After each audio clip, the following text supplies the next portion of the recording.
And we are live for week 16. How's it going, everyone? Feeling a playoff kind of way this morning. Shout out to every single one of you still alive in your fantasy football leagues. It is win and in to the championship in almost every fantasy league this week. There is a lot to get through this morning where you are going to try to break the record for the most starts hits answered on the live stream today. This is year five, week 16 of the Sunday morning live. Seriously grateful for you all. Always get sad this time of the year as we get close to the end of the fantasy football season. Always flies by, but seriously grateful for you all. Shout out to every single one of you tuned into the live today. Shout out to all the WalterPicks subscribers out there, all of the brand new viewers today, and shout out to everyone still live in their fantasy leagues. You got to grind to be alive still at this point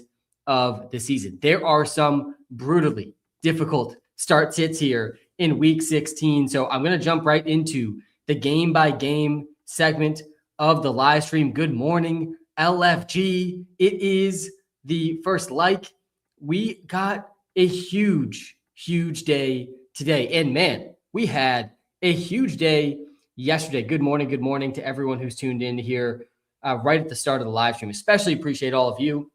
If you are just tuning in, guys, smash the like button, hit the subscribe and follow buttons. Do appreciate it. It helps out way more than you can possibly realize, especially early on in the live stream. I'm going to get to every single relevant player in every single game. And man, there are some fringe relevant players here today in week 16, the semifinals in most fantasy football leagues. Absolutely unreal games yesterday. We had an awesome game. Finally, Saquon comes through at the end, really all in the fourth quarter, almost all of Saquon's points. But that Bears-Packers game, Bears had absolutely no business winning that game. I did bench Caleb Williams in one league, had him starting in another, but man, absolutely unreal comeback there from the Bears. I know Colston Loveland let a lot of people down as well. All right, we're going to start game by game here, and we're going to jump right into one of the games that I am most excited for today. And of course, entirely because of fantasy football. And that's the Saints-Jets game. We got to start here today, guys, because there's going to be a lot of start sits, I know, within this Saints-Jets game. There's some injury news, by the way, we're still waiting for. The main injury news we're still waiting for today, Quentin Johnston is questionable against the Cowboys. That's the big one for the other receivers in that offense. Might impact some of my start sits with Keenan Allen. We got also, Woody Marks is still a true questionable, so we're waiting on him as well. That is a pretty big deal. If he plays, he's tough to bench, but man, he hasn't finished a game, it feels like, in over a month. And then there's one more, Drake London. He's expected to play. So it's really just Woody Marks, Quentin Johnston that we're waiting on news-wise. Another low-key kind of big injury news we're waiting on, Mason Tipton is questionable today. Yeah, Mason Tipton for the Saints. Guys, for the Saints today, no Alvin Kamara, no Devin Neal, no Devon Vele today for the Saints too. These are three of the larger players in the offense this season. Let me pull up. I'll jump to the running back ranks here on both live streams. I don't hate, if you are really desperate at running back, you just trot out both these running backs today. This is probably the worst defense in the NFL right now, the New York Jets, that the Saints get to play today. The Saints all season have been able to get off a lot of plays and put up a lot of yards on offense in comparison to the talent that they have. It's going to be Audric Estime and Evan Hull today. We have Estime a decent bit ahead of Evan Hull, but they're both going to play. Evan Hull played 32% of snaps last week. Ran 6 routes. He only had 4 carries, no targets.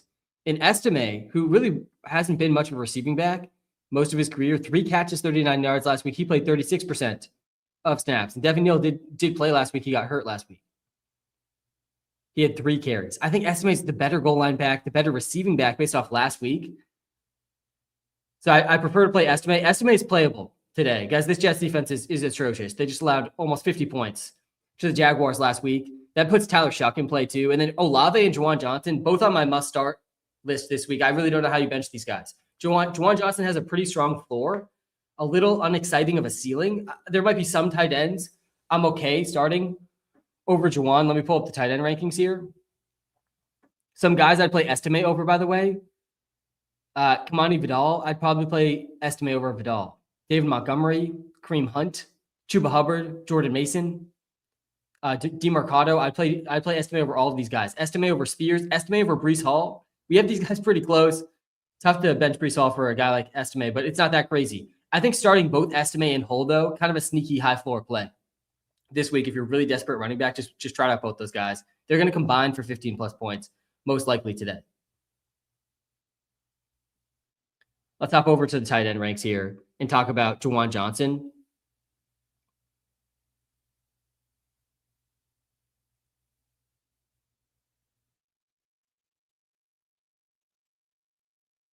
Do we have the tight end ranks?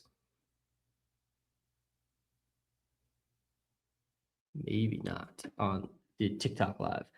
But yeah, Trey McBride, George Kittle, really in a tier of their own.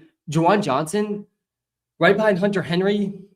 I'm okay starting Hunter Henry over him, but yeah, we're starting the only players I'm starting over Juwan: Hunter Henry, Brock Bowers, Fannin, Strange, Pitts, Kelsey, Kittle, and McBride are all obvious. But yeah, I would play Brenton Strange over Juwan. I would play Harold Fannin still over Juwan, even though that Bills matchup is tough. On the Jet side of this game, definitely a lot less exciting. Brady Cook did look a lot better than I expected last week. 176 yards and a touchdown. He completed 22 passes. 22 out of 33 attempts, 67% completion percentage, only 5.3 yards per attempt, though.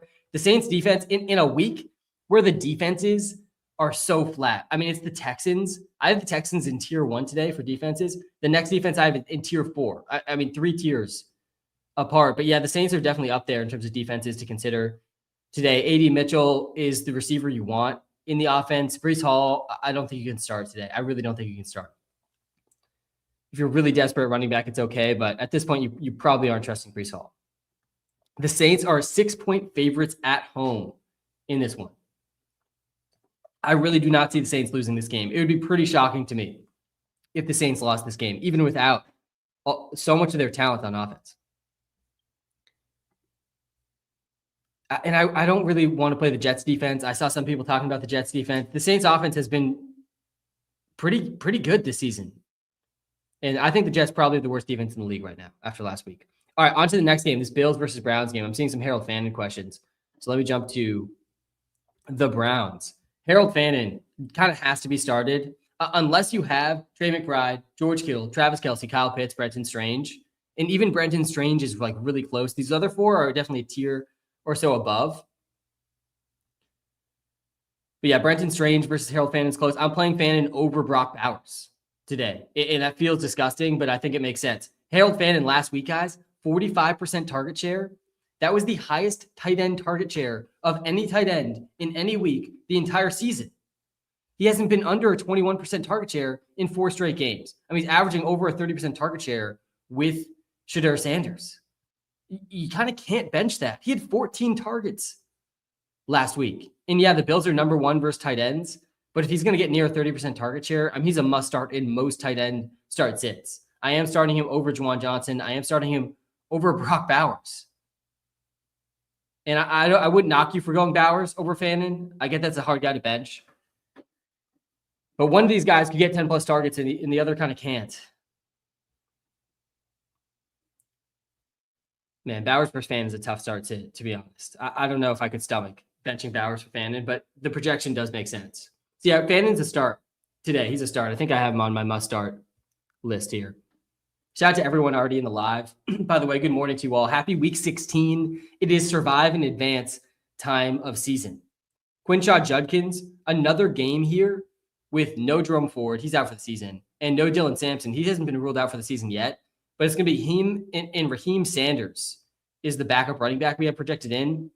Judkins is in for a true workhorse role. I feel pretty good starting him today. Yeah, we got him for a 75% rush share. The Bills have not been good versus running backs either. I'm a little nervous that this game could get out of hand for the Browns because the Browns have been so bad stopping the run recently. They're playing one of the best rushing attacks in the NFL. I don't think Josh Allen is stopped in this game. They are 10-point favorites.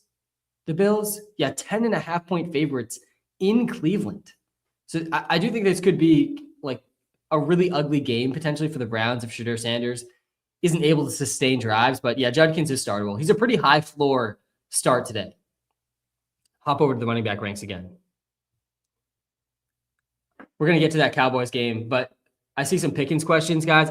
I don't know how we start Pickens. I really don't know how we start Pickens. I honestly, even as high as we have him ranked right now, I really can't get myself to start him. It feels like he's just not trying. Shedeur is a bench, by the way, today. Please don't start Shedeur.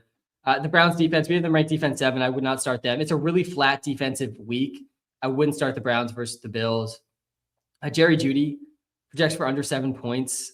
He has the ceiling in this game because of the game script, but he's not a guy you want to start here in the fantasy football semifinals. I'd prefer probably plenty of guys you could find on the waiver wire. Oh, I missed it, by the way. I mentioned that on the Saints really quick.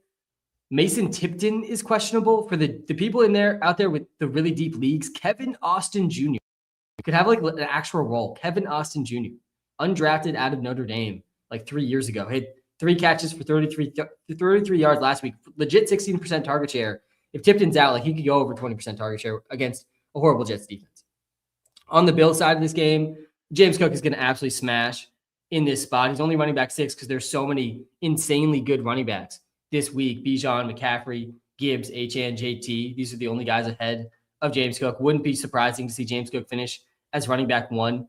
Dalton Kincaid is projected to be in today. Him and Dawson Knox look like the best 2 receivers for the Bills recently. Shakir projects for under 8 points. I think this could be a run-heavy game too for the Bills. So all these pass catchers are a little sketchy here for the Bills. All have extremely low floors. Josh Allen still projects as QB1, though. I do like Estime more than Evan Hull. I just talked about that. And I do like Estime. I think he gets 3+ catches today. I think he has a good chance to score today too. We'll see how much Taysom Hill mixes in, but it doesn't seem like this coaching staff is very into the whole Taysom Hill being a running back role in comparison to past years. Bills defense is definitely in play today. As bad as the Bills defense is, Shedeur Sanders is very, very prone to sacks and turnovers.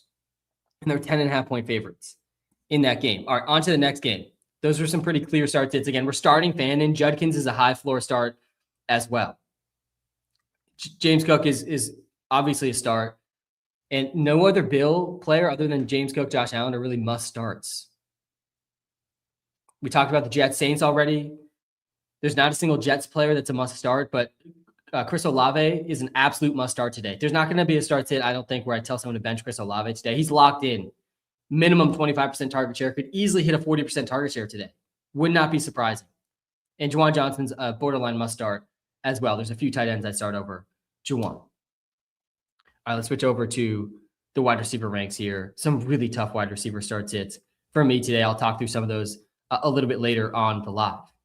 All right, let's get to the next game. That is the Chiefs versus the Titans. We'll talk through this one kind of quickly. Hopefully you don't have too many guys that you want to start in this game. Chiefs are eliminated from the fantasy football playoffs for the first time, it feels like, in the last decade at this point in the season. The only must start here, Travis Kelce is an absolute must start right now. I mean, I couldn't have been more wrong about why I had Kelce as a do not draft this season. You know, my rationale for why Kelce was a do not draft was we've seen this in past seasons. At this point in the season, the Chiefs are already locked into the playoffs. And so they scale Kelce back a little bit. He's been horrible in the fantasy playoffs like the last 3 seasons because of it. And now it's like the exact opposite of what I predicted. They're eliminated from the playoffs. This is Kelce's last 3 games of his career. Most likely he is retiring after the end of this season. I think they're going to give him the ball a ton here as a sort of a homage to Travis Kelce. They're going to pay tribute to Travis Kelce. He had 7 for 70 last week. Some of that was with Gardner Minshew at the end of that game.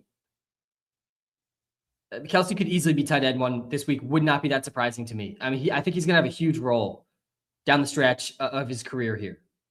No one else in this team is a must start. Though Xavier Worthy, one of Xavier Worthy or Marquise Brown, I mean, these guys are in good matchups here versus the Titans. I just don't have much faith in Gardner Minshew. I do think the Chiefs really lean on Kelce and the run game, and I think they split the run game in a really unpredictable way today. Pacheco is who we have projected to lead the backfield, but he's not a must start. Even in a good matchup versus the Titans, we haven't seen anything from Pacheco this whole season. We did see his role grow last week, though, to 46% of the snaps. That was the most snap share we've seen from Pacheco since week 8. So Kareem Hunt's completely unstartable with Pacheco's role rising, and rationale coaching, given the circumstances, would lead us to believe probably give Rashard Smith a little bit more work too. I think it makes a lot of sense for the Chiefs to see what they have in Pacheco and Rashard Smith. Who knows how many years Kareem Hunt even has left. He has been their best running back this season. So yeah, you're starting Kelsey, you're benching everyone else. I think Worthy and Marquise Brown do have a ceiling. They have a ceiling, but the floors are near zero with Gardner Minshew. Chiefs defense, I am okay starting the Chiefs defense against the Titans. This game has by far the lowest total on the slate today. The over-under in this game is only 37.5. I mean, the projected points here are really low, so the Chiefs defense is still in play, even though they have nothing to play for. For the Tennessee Titans, I'm going to expect a lot of Tony Pollard start sits today. I get it. He's been absolutely smashing in back-to-back games. He's been a top 12 running back in back-to-back weeks, over 100 rushing yards and a touchdown in back-to-back games. He's not a must-start today, though, still, in my opinion.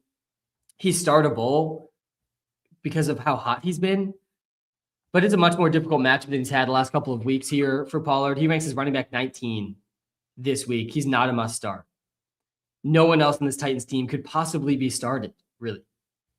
Pretty much a mix of Kelsey's the must-start in this game. Pollard's an okay start, but not a must-start. And then everyone else is basically a bench. The Chiefs defense is a start here as well. And the Titans defense is kind of sneaky here as well. I don't hate the Titans defense this week either. All right, that's the Chiefs-Titans game. The Titans, by the way, they're only 3-point underdogs at home. Again, 37.5 total in that game. All right, let's get to the Chargers-Cowboys game. This is one of the games projected to be most exciting today. There's a lot of start sits to talk through within this game. Yeah, I'll hop over to the running backs. See some people asking that. Marion Hampton, I really want to start Marion Hampton today. He ranks as running back 18, just one spot ahead of Tony Pollard, who I was just talking about. I'm a little higher on Hampton than where we have him projected, though. I think his ceiling is extremely high in this matchup. I was actually pretty encouraged by the usage last week. He only played 37% of the snaps, but he had over half the carries. He's going to play less snaps, but when he's out there, he's going to get the ball more than Vidal, right? They're making it a focus to get one of their most talented young players the ball. And against the Chiefs, he went for 61 rushing yards. He had just one catch, didn't score. Much different matchup here against the Cowboys. The Cowboys' run defense has been really good since the trade deadline, but they're going to be missing the player they traded for. Quinnen Williams is out. And so they're going to be back to their, I think, really rough defensive days from earlier this season. I mean, you can see the tide turn exactly after the trade deadline when they got Williams on the defensive front for the Cowboys. Gibbs smashed against them, but we haven't really seen a big game other than Gibbs since week 8. But I think we're going to see them revert back to the first sort of 2 months of the season here today. The Cowboys have nothing to play for. They're out of the playoffs. They're missing their star defensive tackle that really turned the run defense around today as well. So I want to start Hampton. And Vidal is going to have a role too. He's probably going to be playing more of the pass down role. He played 64% of the snaps last week. He did have 12 carries as well. Both these guys have a ceiling today. I prefer Hampton for sure. I do kind of want to force Hampton a bit here in week 16. Ladd McConkey, he's a must start. I think you have to start McConkey against the Cowboys. And Keenan Allen, he ranks as wide receiver 24 for us right now. That's with Quentin Johnston in. And this is one of the big pieces of injury news we're still waiting on. Is Quentin Johnston going to be active? Trey Harris has looked pretty good. I think last week was his best game. Yeah, 7.9 points, his second best game, his most yards of the season last week. He played 85% of snaps last week, 19% target share. Kind of an interesting ceiling for him, too, if Quentin Johnston doesn't play. If Quentin Johnston does play, he's really not startable. Keenan Allen is, I think, 3 catches away from some pretty big incentives. I know there's a lot of incentive bros out there this time of season. I'm not a big incentive bro myself. A 26% target share for him, though, last week. That was tying the most since week 7, target share wise, we've seen from Keenan Allen. I do think he's got a good chance at a touchdown today.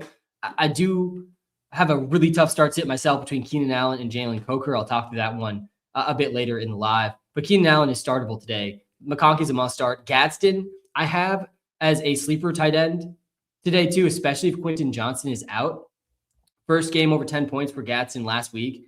And this is his easiest matchup in over a month for Gadsden. And we saw him absolutely smash in easy matchups earlier this season. Had 5 targets, 19% target share last week, 70 air yards. That was his second most of his career. Definitely a ceiling here against the Cowboys. And Justin Herbert is also a pretty good start today. Let me hop over to the quarterback ranks. Don't think I've talked through those much yet.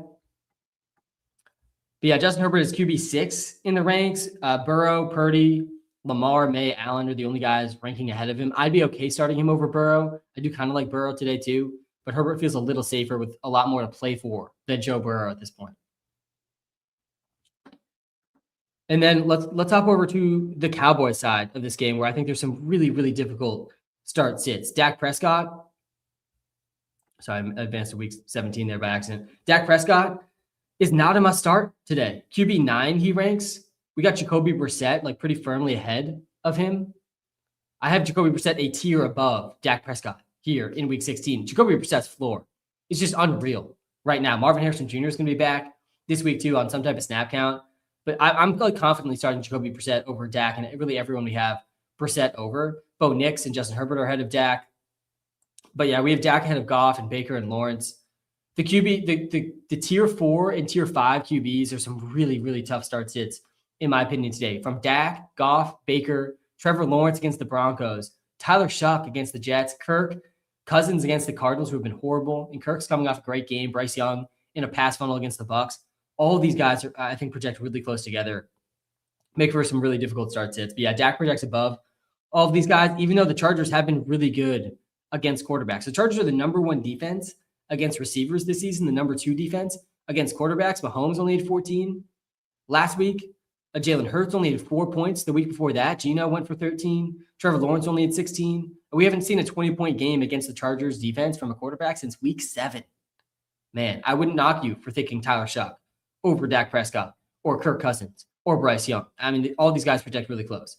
Javonte Williams saw a start sit in the chat, the Discord chat from a WalterPicks subscriber. Shout out to all the WalterPicks subscribers out there, by the way. It's the number 1 way to help you research fantasy football and props. If you guys haven't checked it out yet, you got to go check out the app before it's too late in the fantasy season. But Javonte is kind of a must start here today. He dealt with a neck injury last week, which knocked him out of the game. He ended up coming back. He's had at least 10 points now in all, was this 2, 4, 6, 8 of his last 9 games or something crazy like that. 5 straight games with at least 10 points. He played 29% of the snaps last week, still had 15 points. So yeah, I think Javonte is a really tough guy to bench here in week 16. We got him ahead of RJ Harvey and Bucky Irving and Derrick Henry, assuming he plays his full role, which I think he will. Jake Ferguson is not a must start here against the Chargers. And then we got to talk about George Pickens. I see some George Pickens start sits in the chat. I really want to bench George Pickens here in week 16. He definitely has a ceiling. Obviously, he has a ceiling. It's a very difficult matchup, though. And like he just hasn't been trying. It really feels like he hasn't been trying. He's under 20% target share in back-to-back weeks. I mean, it seems like Dak Prescott likes Flournoy more than George Pickens.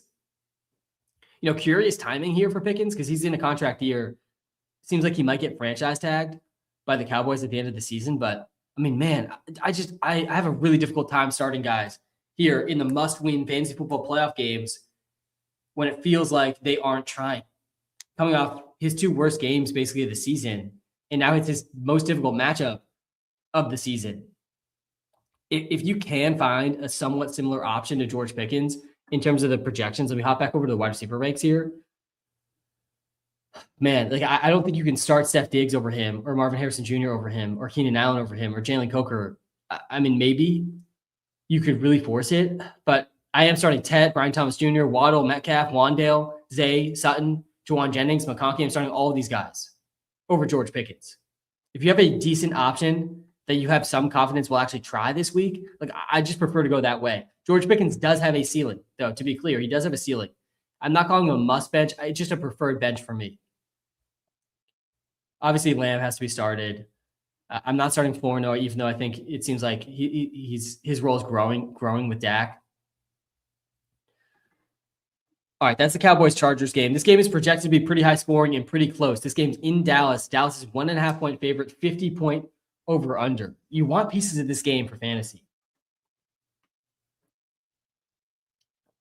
Gadsden or Jawan? I'd lean Jawan there over Gadsden. We do have to wait still on the Quentin Johnson news, though. That could change my opinion a little bit because he's still uncertain.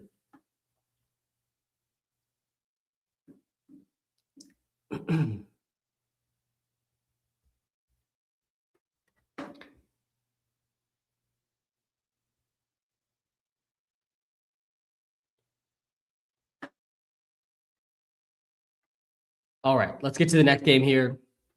Vikings versus the Giants. Giants are 2.5-point underdogs at home.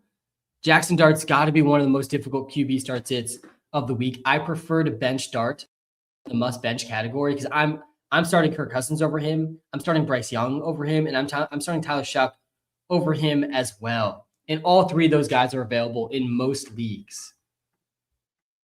Dart really hasn't had like a floor game in any game that he started. He had 13.6 against the Pats. That was his worst game. Like his floor is pretty high because of the rushing. His prop lines, I think, are around 30 rushing yards today. And he did run a lot last week, 63 rushing yards, his second most of his career last week.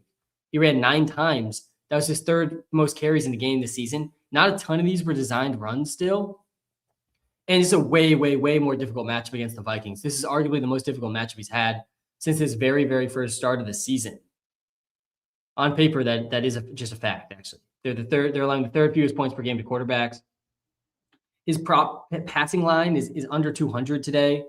We haven't seen a QB go over 12 points against the Vikings since week 10. That was Lamar. Caleb Williams didn't do it. Jordan Love didn't do it. Sam Darnold didn't do it. Jaden Daniels failed to do it. I don't think he played that whole game. And then Dak Prescott, he didn't do it last week either. He did throw for 294, but yeah, I prefer to bench Jackson Dart here in week 16. Wandale's a start, though. Tyrone Tracy's a really tough call. He's definitely startable, but not a must start. He had 25 points last week, was the running back 5 on the week, scored a receiving and rushing touchdown. He played 77% of snaps. This was the highest snap percentage of the season for Tyrone Tracy, kind of out of nowhere. I mean, coming out of the bye, he got hurt going into the bye. Coming out of the bye, I mean, he was a workhorse running back last week. He only saw 52% of the carries, but that was because Jackson Dart had 9 of them. I think it was actually his highest running back rush share if you just look at his carries versus the other running backs of the season. He's clearly better than Devin Singletary. We've talked about that at length on the live this season. He had 4 targets as well. The matchup for him isn't as scary as it is for Jackson Dart. I got some really difficult start sits between him and Michael Carter, I think. Yeah, him versus Michael Carter versus RJ Harvey. Watching live on TikTok, by the way. This is a screenshot of the WalterPicks app. I'll pull this up actually on the YouTube live too. Shout out to everyone in both live streams, by the way. The viewing experience on YouTube is a bit better because I can share my screen. But I have this start sit in one of my semifinals this week. Really tough start sit here between Tracy, Michael Carter, and RJ Harvey. RJ Harvey is the most difficult matchup against the Jags. They ranked 3rd best against running backs. They're allowing, I think, the fewest rushing yards per game in the NFL. But Harvey's got the best chance to score of all these guys. Michael Carter's coming off an absolute amazing week in a pretty good matchup. And then Tracy's coming off his biggest role of the season. And he's got a decent matchup too. Just look back at this matchup tab here against the Vikings. Yeah, I mean, we just looked at this. Javonte scored 15 points last week. He only played 30% of snaps. He did have 15 carries still, though. No targets, 91 yards and a touchdown. Malik Davis scored as well. They combined for 27 points. The week before that, the Commanders running backs did absolutely nothing against the Vikings. Seahawks running backs had 20 points. Packers running backs had 26 points. Yeah, they've been about average this season. But yeah, the role for Tyrone Tracy is really tough to ignore. They're allowing the fewest receiving yards per game, though. I don't think we see Tracy match that receiving production. Right now, I have Tracy on the bench in this league. I'm starting Michael Carter over him and RJ Harvey over him. Super tough call there. Super, super tough call. But I don't think Tracy's a must bench. I just, in that scenario, I'm benching him. So he's definitely benchable in some spots, despite the strong role last week. I do not want to start Darius Slayton. None of these other guys I really want to start. Theo Johnson's maybe a floor play at tight end. Yeah, he had 72 yards last week, only had 3 catches, 11% target share. We're projecting him much more than that here this week. He's more of a sleeper play, though. And on the Viking side of this game, I mean, this Justin Jefferson situation's got to be studied. It's got to be studied. I was in on Jefferson last week. Actually talked through some alt line plays on the live last week. I have 3 free player props for us in the live today. Get to those after the game by game segment.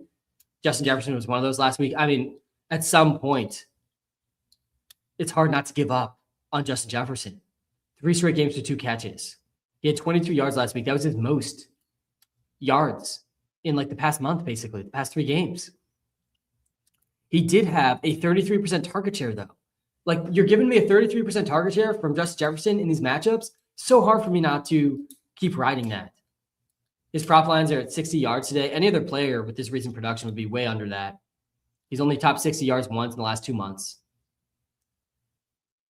I do think eventually we're going to get a ceiling game for Justin Jefferson, but man, I'm definitely losing hope. And I'm starting to get overruled on the WalterPicks projections team because I've been the one most confident in him over the last 3 weeks and nobody else has been. At some point, you have to give in when you've been wrong so many times in a row. For those of you that do still have Justin Jefferson, though, in your fantasy football semifinals, I got to be honest, I'm still, like, similar to these past weeks, it's still really, really tough for me to bench him. Like, we have him in bench category here. Projection-wise, we're projecting him under 10 points. When he had a 33% target share last week, he gets the Giants, whose secondary has been absolutely atrocious this season. Man, I mean, just really, really crazy stuff here with Justin Jefferson. Aaron Jones is startable, not a must start, though. Even in a good matchup, this is a pretty split backfield. Definitely has the potential to be a big Jordan Mason or Aaron Jones game. He played 58% of the snaps. I do prefer Aaron Jones over Jordan Mason. The receiving role is better for him as well. But last week he had a great matchup too, 9 points. The week before that, he had a great matchup, 7 points. Hasn't scored since week 10. I mean, he's 1 touchdown, 2 touchdowns this season. Hasn't scored since week 10, Aaron Jones. TJ Hawkinson is not a must start either. He's actually showed a pretty good connection with JJ McCarthy. He's had at least 9 points in 3 straight, but would prefer to bench him here in week 16. Not many must starts here. I mean, Jordan Addison and Jalen Naylor, they have a really high ceiling here as well. The spread in this game, like I said, 2.5 point underdogs for the Giants. We might be under projecting this passing offense like a little bit in terms of their ceiling. But yeah, we haven't really seen a ceiling from Jordan Addison since week 7. He has had a pretty steady 8 points. Last week, he only played 63% of the snaps. Jalen Naylor looked like the best receiver on this team last week. And that's certainly not good for fantasy. He only played 50% of the snaps. He had a 21% target share, though. He out-targeted Jordan Addison. I would still have a really difficult time benching Justin Jefferson, but really no one on this team is a must-start. ETN or Egbuka? Yeah, it's got to be ETN, I think, this week. Hop back over to the running back ranks.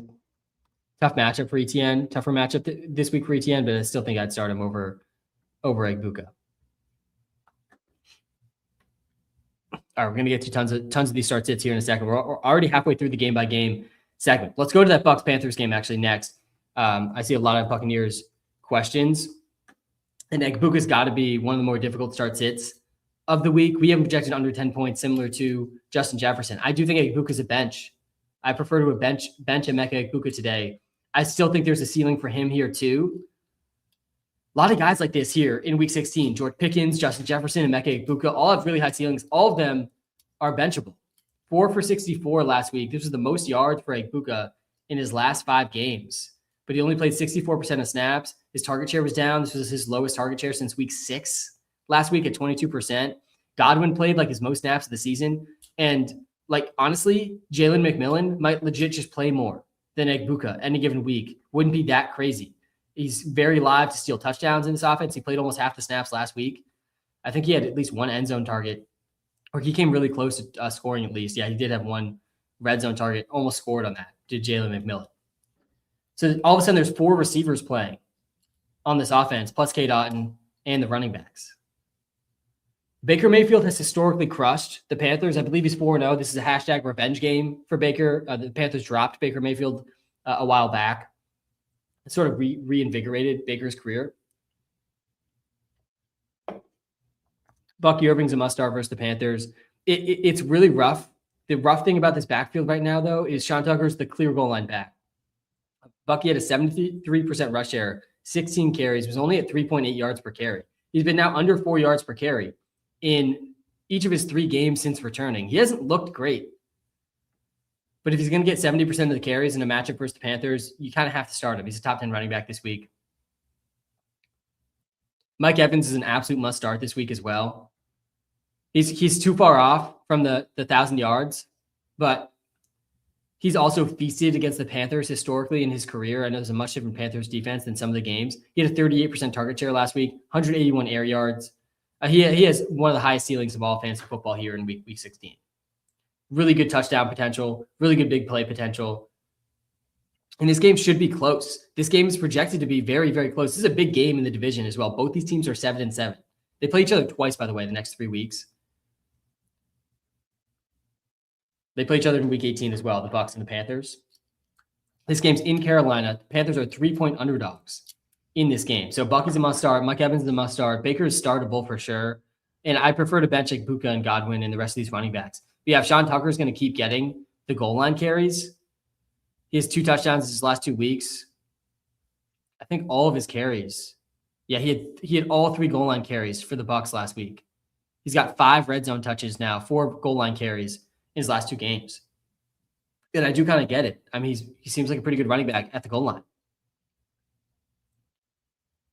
For the Panthers side of this game, Bryce Young is a very interesting waiver wire quarterback for ceiling. We got him right behind Kirk Cousins and Tyler Shuck, but the matchup here is just undeniable. Last week we saw Kirk Cousins absolutely torch and shred this Buccaneers secondary. The Falcons had absolutely no business winning that game. That was like the most penalties, I think, in a game ever, or this season at least, and they won. Kirk Cousins throws for 373 and 3 TDs. Tyler Shuck had 22.3 points against the Buccaneers. We've now seen a top 10 quarterback performance against the Bucs in 5 straight games. And this is a really tough one for me to parse, to be totally honest. Because again, I have to decide between Kirk Cousins and Bryce Young and Jackson Dart in one of my leagues. Super tough start sit. Right now I'm leaning Kirk Cousins over Bryce Young. It's hard to parse because the Bucs have played some good quarterbacks in this stretch. They played Drake May, Josh Allen, Matt Stafford in their last 6 games. Josh Allen went for 45 points. Stafford went for 23. Drake May had 19. Then they played Brissett. He had 20 points. Then they played Tyler Shuck. He had 22 points, but he also had 2 rushing touchdowns in that game. And then Kirk Cousins last week just completely shredded them for 373 and 3. Really good matchup here for Bryce Young. Huge spot. His receivers are all fully healthy. Jalen Coker versus Keenan Allen is a start sit I have this week. Really close one. Right now, Keenan Allen projects better. And if Quentin Johnston's out, I think I'm going to lean Keenan Allen. But man, I do kind of want to start Jalen Coker. The matchup honestly might be better for Coker than Keenan. They're in really, really similar spots. Last week he did score. He's back-to-back games now, Jalen Coker, with a touchdown. Back-to-back games with 4 catches. Back-to-back games with at least 60 yards. Back-to-back games with Jalen Coker had at least 4 catches, 60 yards, and a touchdown. And now he gets the Bucs. He played 69% of snaps last week. He's seeing at least 4 targets a game. I mean, he's not the top target in this offense. And the other scary part about this Panthers offense is they do want to run. Like, they want to be a run-first team. And if they get leads, they will be a run-first team. I think Tedero McMillan is really a must-start today. We have him down at wide receiver 20. I think that's honestly a little low for me. I'm like confidently starting him over George Pickens. I'd probably start him over Brian Thomas and Jalen Waddle too. Maybe even Metcalf. Probably not Metcalf. I'd probably put him right under Metcalf. But yeah, I do think Ted McMillan has a really high ceiling. I know he's coming off a rough one. Yeah, 4.5 points, two catches, 25 yards. He only has 5 catches across his last 3 games. But I do think this matchup bodes really, really well for him. Rico Dowdle, not a must start today, but he is startable. 12.4 points in his last game. 60% of the snaps, half the carries. Chuba Hubbard's been playing pretty well. Chuba Hubbard, I think, is still the preferred pass-catching back and is going to have a role, which is why Dowdle is not a must start, but he is startable. That's pretty much it for this team here. Man, I feel like I'm going to end up talking myself into Bryce Young over Kirk Cousins, but we're going to get there later in the live. Very curious to hear what Sams thinks about that too when I get to talk to Sams about it.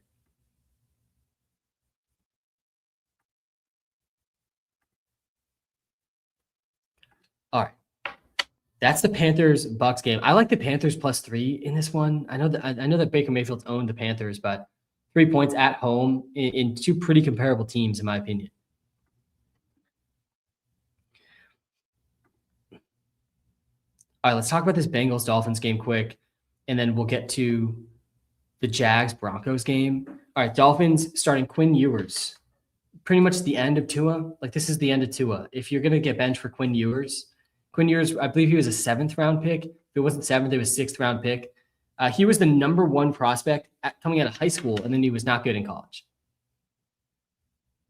He did do okay in week 7 in a very, very small sample, 5 completions on 8 attempts, 6.6 yards per attempt, like not terrible. And this is a pretty good matchup for the Dolphins. I mean, really wide range of outcomes here for Quinn Ewers. He's not good, but I do have some faith in McDaniels being able to scheme around him. But yeah, Achane and everyone else on this team today, Achane's an absolute must start. Obviously, he's going to get 25 plus touches probably in this game. Even in a meaningless game here for the Dolphins, I do have a lot of faith in Achane's role. Darren Waller is risky, but he does have a ceiling. Seeing a lot of tight end questions. Yeah, I would play Pitts over Bowers. Talk about Bowers here coming up in a second. Yeah, Darren Waller had a huge role last week, up to over half the snaps again. He had over a 30% target share last week, 7 catches, 66 yards, and 2 touchdowns. Now he gets the Bengals, the best matchup possible for tight ends. I know it didn't come through with Isaiah Likely last week or Andrews. But guys, Lamar only threw the ball 12 times last week, so huge asterisk on that game last week. Jalen Waddle, I've seen a ton of Jalen Waddle start sits. Let me pull up the wide receiver rankings again. Or I've had them up for a while. Pull up the running backs actually, so you guys can see where Achane is. I don't think Jalen Waddle's a must start, but he definitely is startable. 2 catches, 26 yards, 15% target share. I mean, the target share we have at 26%.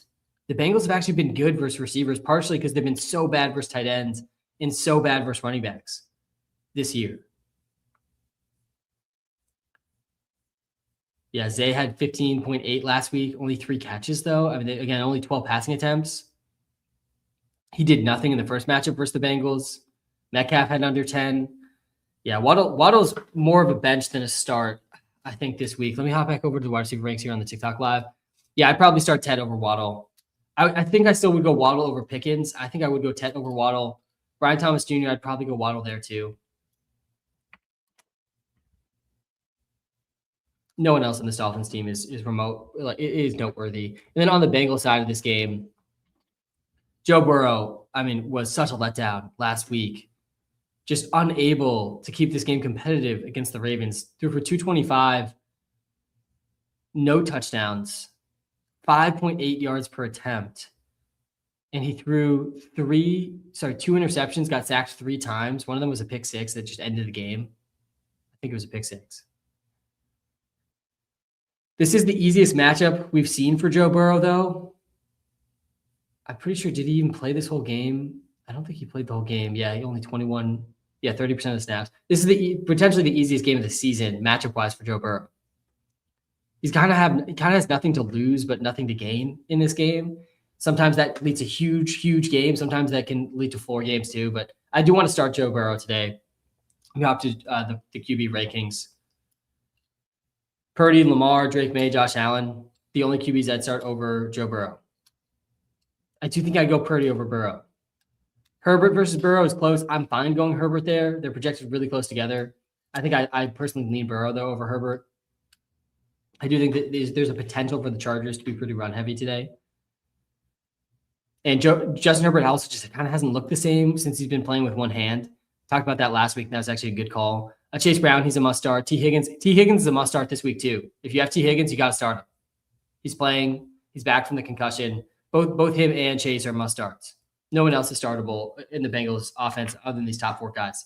Chase, Burrow, Brown, Higgins.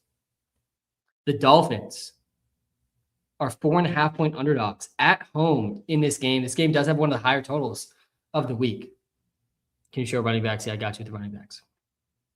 I'll go to the must-starts, must-benches next. Yeah.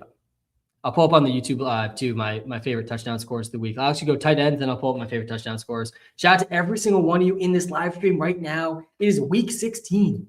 Man, can't believe we're here. It's the fantasy football semifinals. I am dialed in right now, making sure we get the best possible information and make the best possible start sits we can.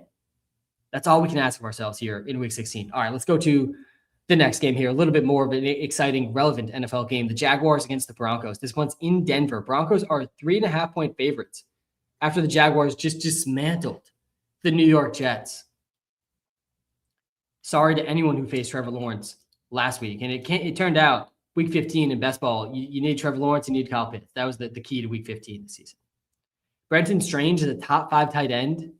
This week, you got to start Brenton Strange. I actually don't have the tight end screenshot on the TikTok live, but I will talk through it. And if you come to the YouTube live, link to that is in the TikTok bio. I got the tight ends up on the screen right now. There's not very many tight ends I'm starting over Brenton Strange today. It's really a short list. It's McBride, Kittle, Kelsey, Pitts, end of list. That's it. I'm starting Strange over Fannin. I'm starting Strange over Bowers. Man, we got to talk through Brock Bowers. We're going to get there in a second. But I'm starting Strange and Fannin over Bowers. And I really do think that's like somewhat reasonable. If you want to, if you don't feel good benching Bowers in the fantasy semifinals, I'm fine with that. I get it. I don't feel good benching Justin Jefferson. I'm not benching Justin Jefferson, even whatever the projections say. Like, I'm just not going to do it. That's my mentality with him. I'm okay having that same mentality with Bowers if you have that.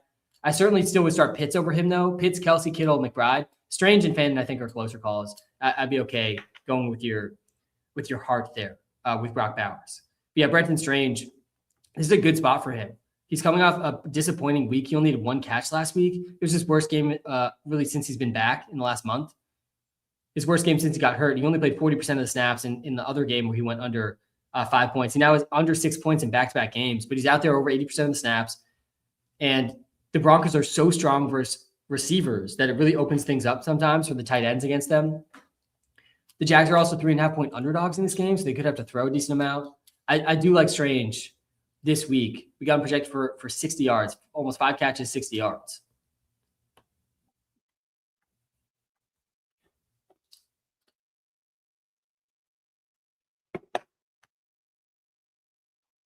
Yeah, Luke Musgrave went 4 for 52. I mean, the Packers tight ends, they combined for almost 15 points. Brock Bowers and Ian Thomas combined for almost 20 points. Zach Ertz had 20 points. Kelsey had 20 points. I mean, we could definitely see a 20-point game here from Strange. I do want to start Strange. I feel pretty good about Strange. I think he's in my DraftKings lineup today too, which I'll get to in a second. Jacoby Myers, even against the Broncos, like really, really tough to bench. He's been on 4 straight games with at least 12 points. He's out there over 85% of the snaps. He's seeing 20+% target shares. I do kind of think you need to start Jacoby Myers. And I don't hate Brian Thomas Jr. today either. He's coming off his best game since week 6. He scored last week. His roll's over 75% of the snaps again. He had his highest target share since week 2 last week, 25% target share. He's been over 130 air yards now in back-to-back games. Definitely a high ceiling. Do have Jacoby Myers still over him. Bashaw Tutin is out, which does make Travis Etienne pretty tough to bench. We have him ranked in the middle of the running backs at running back 16. I'll pull up the running back ranks here again. He was the running back 1 last week. He had 3 receiving touchdowns, 3 catches, 73 yards, 3 TDs for Etienne. Man, with Tutin out, like the floor is pretty good here for Etienne. We got him up to a 65% rush share this week. That's higher than we've seen basically all season from him because Tutin is out. LaQuint Allen is the backup running back. LaQuint Allen led all running backs in college football in receptions last season, but he's still like probably going to be in the same role. I don't think LaQuint Allen's role changes that much this week. We just see Etienne's role grow would be my prediction and kind of how we're projecting it in the WalterPicks app as well. So Etienne's a start, but I mean, this is the toughest matchup for running backs this season is the Denver Broncos. This defense is legit. I mean, it's not the Texans, it's the Broncos that have the best defense in the NFL. Jacobs did have 23 points last week, though. He scored twice. So, yeah, he's a start. Etienne's a start, even in the tough matchup. With no Bashaw Tutin, the floor is pretty good. I would prefer to bench Trevor Lawrence, though. Pickens or Laddie, I'm going Ladd, like very, very easily. I don't want to start Pickens. All right, on the Broncos side of this game, I already talked through my difficult RJ Harvey. Yeah, I got the DFS lineup. I'll pull that up in like a few minutes here. I already talked through the difficult RJ Harvey starts. He's a tough guy to bench. He has one of the highest likelihoods to score across the league. His touchdown rate is really high, 5.5% touchdown rate. And he scored a bunch of receiving touchdowns too. That doesn't even count as receiving touchdowns, which he has 4 receiving touchdowns this season. I mean, he's near the top of the league in touchdowns. And his game's projected to be high scoring. Yeah, he's got a pretty good chance to get one of those. He played 67% of snaps last week. Was up to his highest rush share of the season at 19 carries last week as well. Only 3.4 yards per carry. But yeah, he's getting the goal line carries. He's getting red zone carries. Only at 10.5 last week with a touchdown. But yeah, it's really tough for me to bench RJ Harvey, even in this tough matchup versus the Jags. He's got a pretty good chance to get some catches, pretty good chance to score. You can't say that about most running backs. He's going to play over 65% of the snaps or in that ballpark like last week. He did pick up a rib injury last week, but he practiced in full this week. No concern over week 16 status, seen practicing. I was a little concerned about that earlier in the week, but I don't think we can really factor that in. Yeah, I'm playing Drake London over Michael Wilson. Seeing that in the chat. We're going to get to that Cardinals game probably next. Yeah, we're going to get to that next. But let's just talk to the Broncos receivers here quick. Sutton is a start. I do want to start Cortland Sutton, but I got to admit this receiver room is a mess for fantasy. There's 4 different receivers that could lead this team in receiving yards today, and it wouldn't be that shocking. Sutton is the safest and the highest ceiling, but Troy Franklin is back, and he's going to be in some start sits today. He's startable in this matchup. Pat Bryant is back this week too. His role had been increasing prior to his game that he missed. Yeah, he missed last week, but he's going to be back this week. He'd been playing like over 45% of the snaps in every game. And then Marvin Mims is definitely live for a big play or two every single week. His role was up to 31% of snaps last week, 19% target share. We have that going down like a decent bit for Marvin Mims this week, but definitely tough to predict these Sean Payton target shares. Yeah, so you're starting Sutton. I prefer to bench basically everybody else.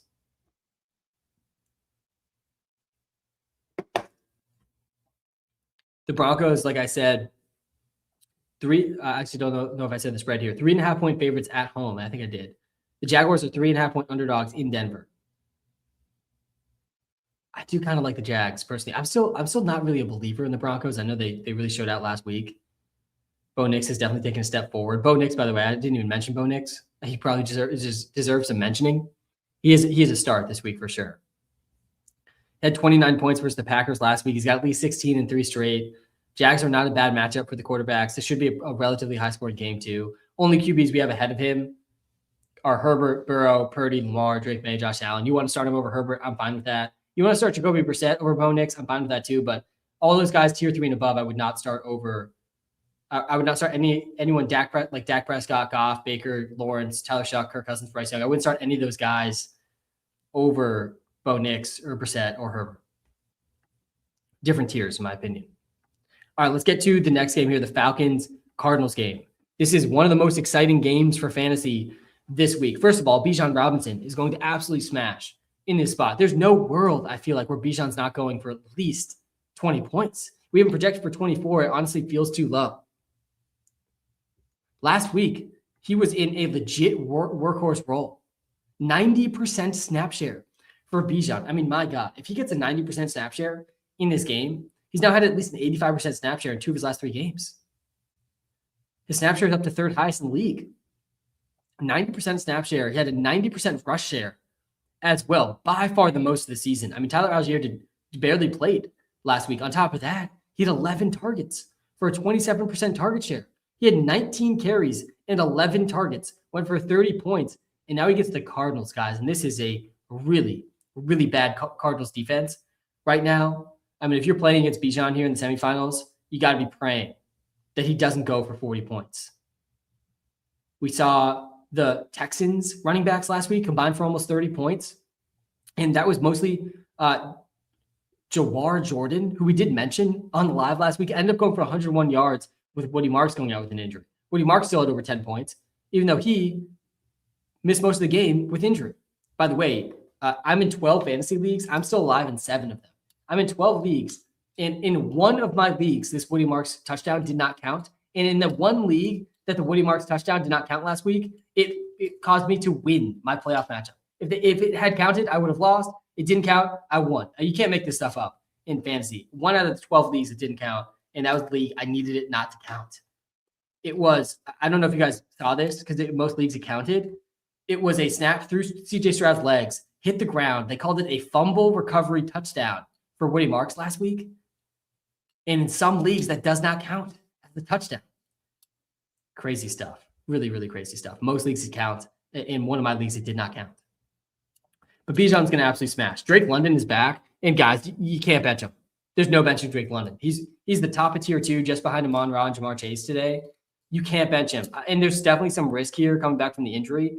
But honestly, this season, it feels like most guys coming back from injury, like they're actually healthier than the rest of the guys who have been playing through their injuries. He has a good matchup here versus the Cardinals as well. I know that Kyle Pitts has been balling. Kyle Pitts had one of the best tight end games of all time last week at 46 points. He is a good matchup here too. I don't want to bench Kyle Pitts this week. I don't. But Drake London being back is not great for Kyle Pitts. It's not a good thing for Kyle Pitts. Definitely lowers his chances to score a bit. But yeah, you're not benching Pitts. Unless you have Travis Kelce, Kittle, and McBride, you're not benching Pitts. I would play Kelce over Pitts this week personally. I really am. I really do think Kelce gets like a huge role in his final 3 games of his career. But Pitts is a must start, unless you're one of those 3 guys. And London's an absolute must. There's not a single start sit I'm going to tell anyone to bench London today. London was having an amazing season. He's wide receiver 3 in points per game, guys. He's averaging almost 20 points per game. In his last 3 games, he was wide receiver 11, wide receiver 1, wide receiver 1. He had 3 straight games with at least 6 catches and 100 yards before he went down with the injury. And now he's a pretty good matchup here versus the Cardinals. This game's in a dome.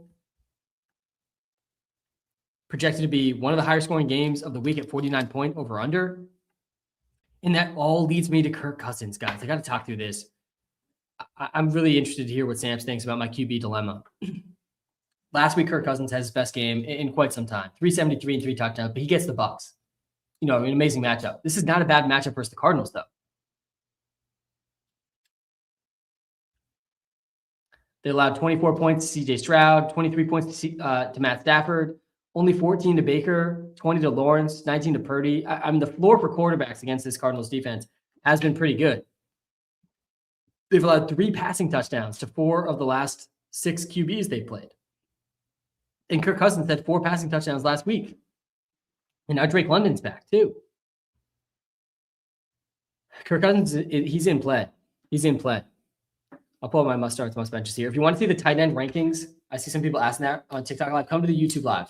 Link is right in the TikTok bio. Shout out to everyone in the live stream right now, by the way. If you're asking where's player X, this is the rankings for the players left this week. So if the guy already played, they're not in the rankings. No, these are for start sits today and tomorrow. Kirk Cousins is startable, guys. Right now, I am leaning towards starting him over Dart and Bryce Young in one of my leagues, and I'm still going back and forth.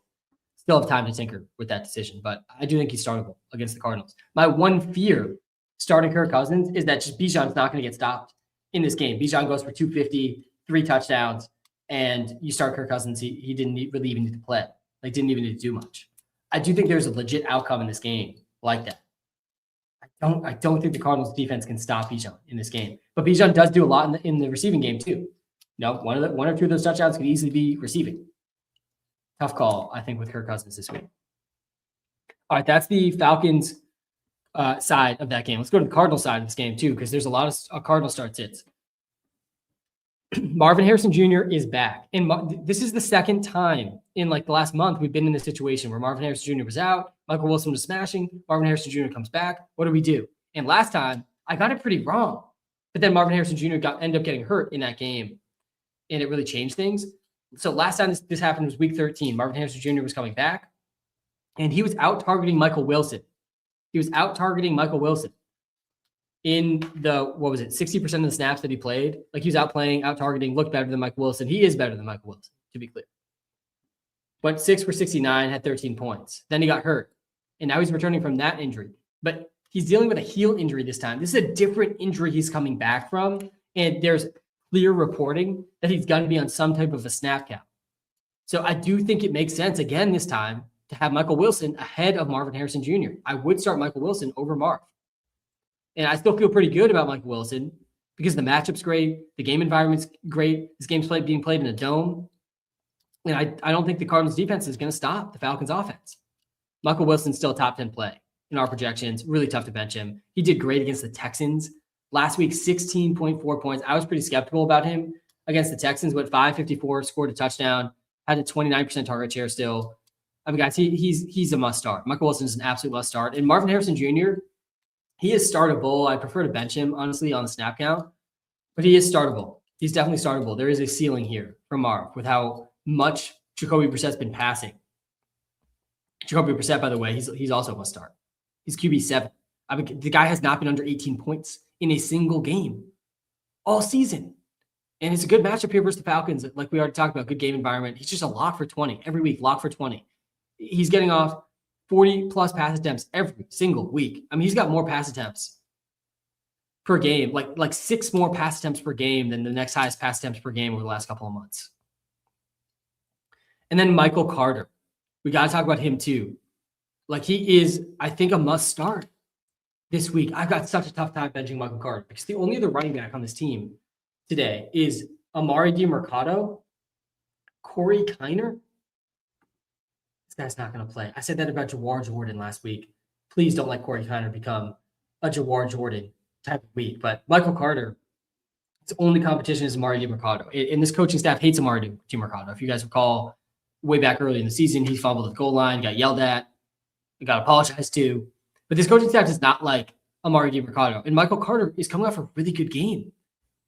He played 80% of snaps last week, was at 4 yards per carry, 14 carries, also caught all 4 of his targets for 38 yards.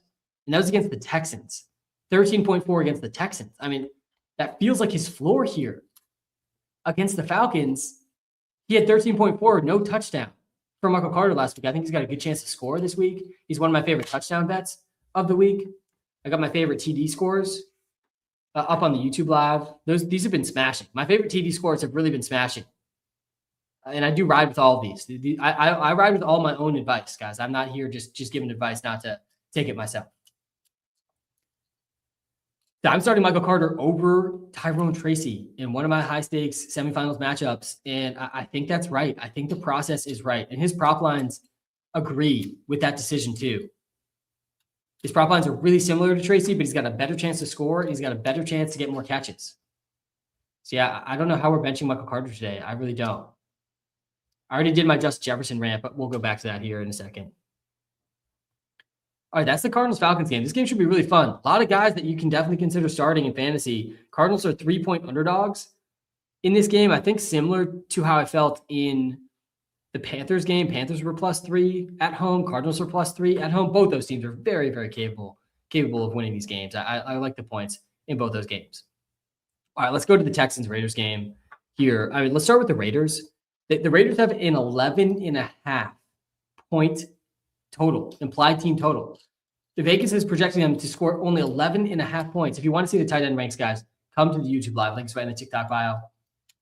I don't have the screenshot of the tight end ranks on TikTok today. I will talk through the tight end ranks, though, for sure. Already did kind of talk through them. But yeah, the tight end ranks, really quickly, it goes McBride, then Kittle, then Kelsey. McBride and Kittle are tier 1. Tier 2 is Kelsey, Pitts. Tier 3 is Strange, Fannin, Bowers.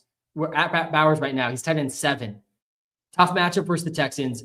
This offense is not running enough plays to trust. He had 6 catches last week for 28 yards. This was a Kenneth Gainwell stat line for Brock Bowers last week. Was the tight end 18 last week. That was with Kenny Pickett. Geno Smith is going to be back today. We got him projected just over 11 points in this one. He did have a 32% target share. There is a ceiling, I think, still with Bowers, but I think we did see Trey McBride do really, really well too last week. I mean, that's a whole other tier of tight end, though, recently.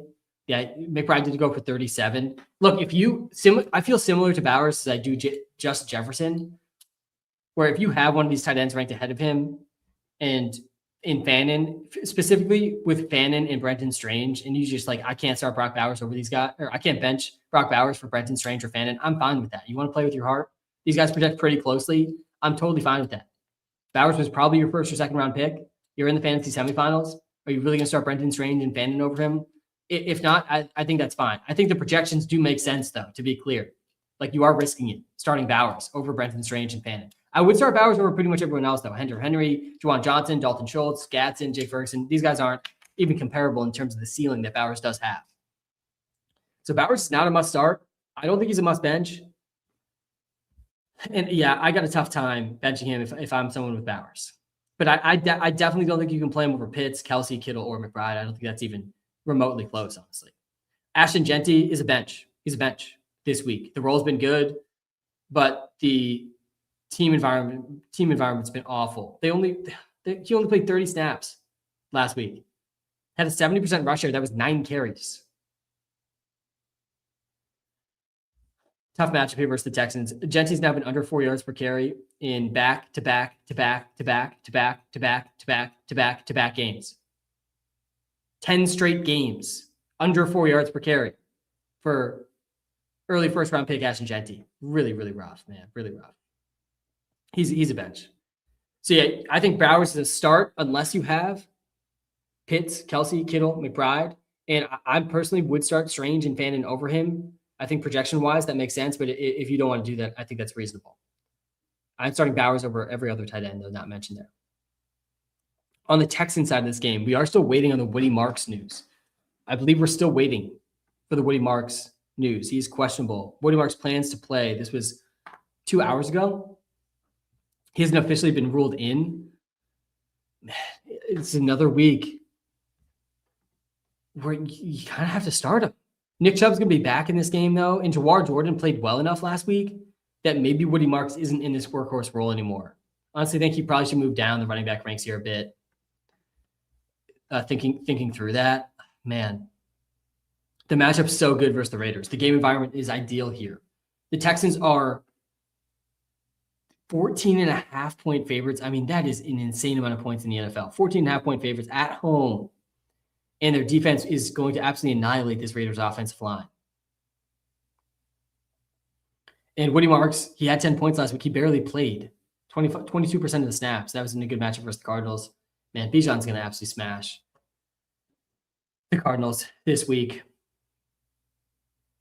Woody Marks is the start. If you have him, he can be started. I think running back 13 is a little high for me. I would probably start Michael Carter over him, I think.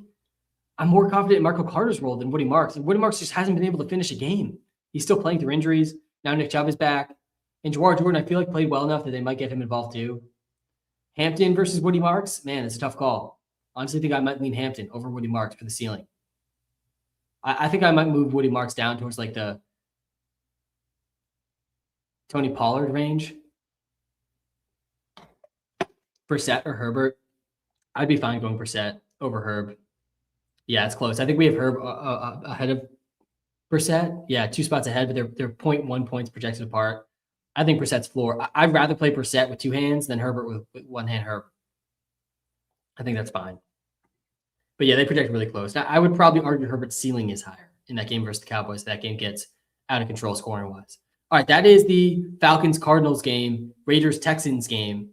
Nico's a must start. Schultz actually ranks pretty high too. Let me actually just go to the Texans really quick. I don't think you want to start CJ Stroud this week. I know he had a good game last week, 23.4 points versus the Cardinals, threw 3 touchdowns. This game has the lowest total on the slate, though. The over-under in this game is only 37.5. It's actually tied with the Chiefs-Titans game. You don't really want pieces of this game. It could be really ugly, really run-heavy. If this game could be over in the fourth quarter with how the Raiders' offense has looked. Raiders have the worst team in the NFL, the worst offense in the NFL, the worst offensive line maybe in the NFL, and they're playing the number 1 defense in the league. And the offense for the Texans probably won't be stopped either. Dalton Schultz ranks as tight end 10. Don't really want to start him though. Like, I honestly think Isaiah Likely's a more exciting play than Dalton Schultz. I like Isaiah Likely bouncing back tonight on Sunday Night Football, by the way. He ran more routes than Andrews last week. They just only threw the ball 12 times. Going to be a competitive game tonight for the Ravens-Pats. Jaden Higgins, I don't want to start. He's coming off a pretty down game as well. Yeah, he had one catch for 4 yards last week. He did play 71% of the snaps. Interesting dart throw here with Jaden Higgins, but yeah, the floor is 1 point. No thank you to that. All right, let's get to, we only got one more game, three more games to talk through. Steelers, Lions, 3 great games to talk through. And then we'll get to the free player props, DraftKings lineup, and then hundreds and hundreds and hundreds and hundreds of star sits. All right, Steelers versus Lions. The Steelers, I don't see a world where the Steelers win this game. And I to be totally honest, I've said that about a bunch of games this season. And some of them, there was worlds where those teams lost. The Bills lost to the Dolphins. That was one game I said that in. I'm pretty surprised the Lions are only 7-point favorites here, though. I really don't see the Lions losing in this game. Lions money line, and then we'll get to the 49ers money line too. I like that as well.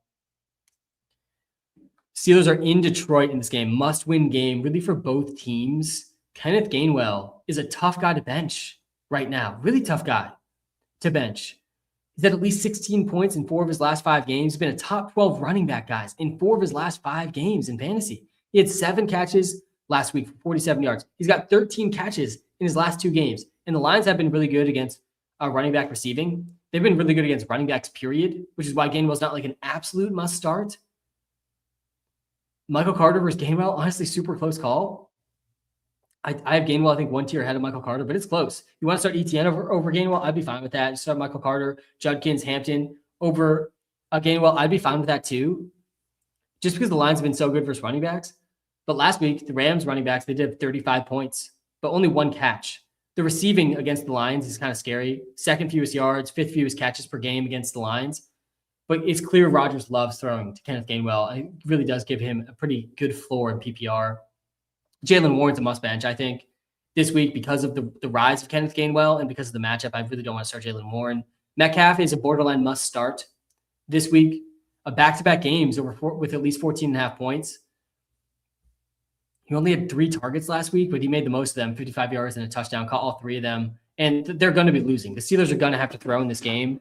And the matchup here is second best on paper against the Lions. I want to start DK Metcalf for sure. Rodgers is in play, I think, too. He had back-to-back games with at least 17 points. Honestly, think we're projecting him a little low. They're going to be playing from behind. He completed 85% of his passes against the Dolphins. Back-to-back games, at least 8.3 yards per attempt as well. You could do worse than Rodgers. Godwin and BTJ, yeah, I'm going BTJ over Godwin pretty easily. Pretty easily, in my opinion. All right, Pats. So let's get to the Lions here. I think that was pretty much all the relevant Steelers players. They got 4 tight ends, all projected to play. Caleb Johnson, by the way, he might have been the worst pick in fantasy football. There were some bad ones, like some really bad ones. But he might have been the worst one. I mean, he was getting picked in the 6th and 7th round, guys. He was. I know we all blacked that out from our memory. I actually kind of liked him there. I wasn't like all in on Caleb Johnson, but I didn't think his ADP was crazy. He has been a complete nothing burger all season. Like, really tough to think he ever does anything at any time in the future. Maybe it's an Aaron Rodgers thing a little bit too, but I mean, he has shown nothing. He actually has played too. He just hasn't done anything. All right, Patriots versus, sorry, let me go to the Lions first. Sorry, skip that part of this game. Amon-Ra ranks as wide receiver 1 ahead of Jamar Chase, just barely, both in tier 1. His floor ceiling combo is just really unmatched other than with Jamar Chase. He had 41 points last week, 13, 164, and 2. In best ball, it was Amon-Ra, Lawrence, and Pitts. That was the answer to the test in week 15 in best ball. I do still have a few teams alive here in week 16 in the best ball streets. We'll definitely let you guys know if I get anyone through to the finals. Jameson Williams is also a top 5 receiver. JMO, Amon-Ra, Gibbs, all top 5, all top 4 at their positions. All need to be started. There's no Jameson Williams starts today, guys. You have to start. And then everyone else is kind of a bench. Goff can be started. He's QB 10, but I'd start Brissett over him. I'd start Herbert and Bo Nix over him. Hop back over to the QB ranks. Yeah, Goff is like the top of tier 4. Him versus Dak. Honestly, I might go Goff over Dak just because Goff has way more to play for in this game and a better matchup too. I might go Goff over Dak. I would go Goff over Baker and Lawrence and Shock and Cousins and Young. Wide receiver, yeah, I'll hop over to the wide receiver ranks for you. Pull those up here on the YouTube live as well. Shout out to everyone in the live stream with me this morning. It is week 16, feeling a playoff kind of way today. No one else in the Lions is really worth mentioning here. Like, they have just elite options up top. with Amon-Ra, Gibbs, and JMO. None of these guys should be in start sits today. We're establishing the rule right now. No JMO, Gibbs, or Amon-Ra start sits, please.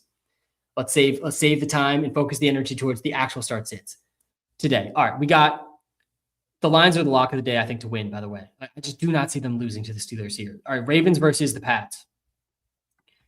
This is the Sunday night game tonight, a really fun one. Lamar Jackson, just when you think it's time to write him off, he starts to bounce back a little bit.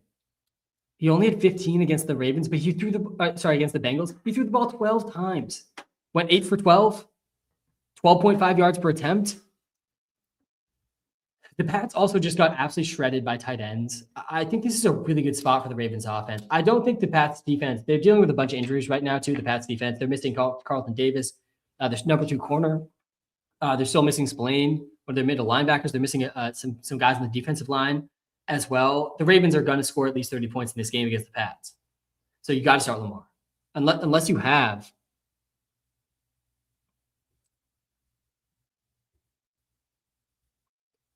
Drake May or Josh Allen. Those are the only 2 QBs to consider over Lamar. I honestly think I'd go Lamar over Drake May. I probably would.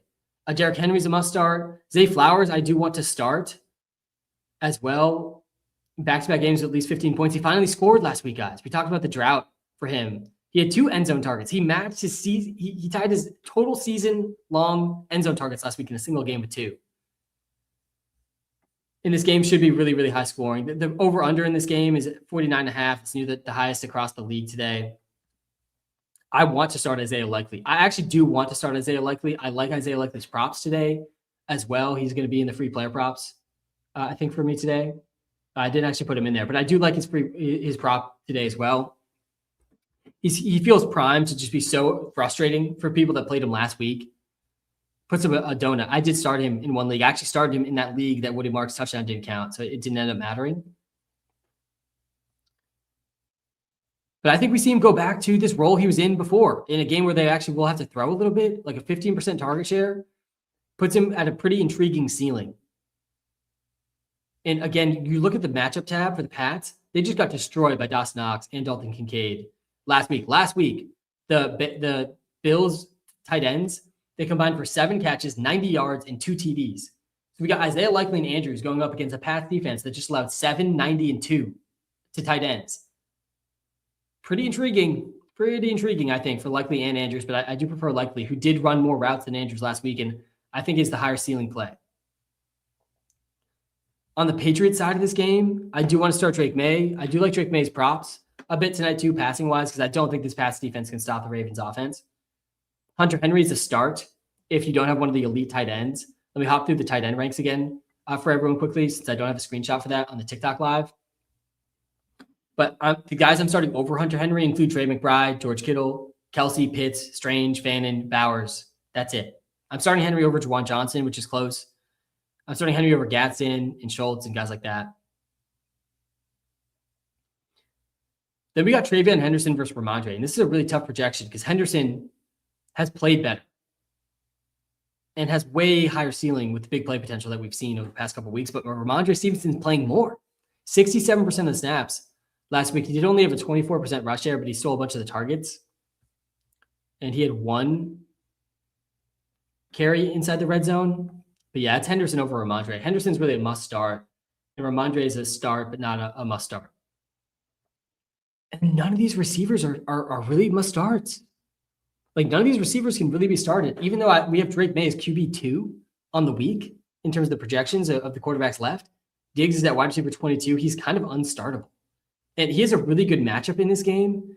So I think there is a ceiling here for Diggs. He was 18% target share last week. He's been under 20% target share in 3 straight games. We're projecting him only for an 18% target share again this week.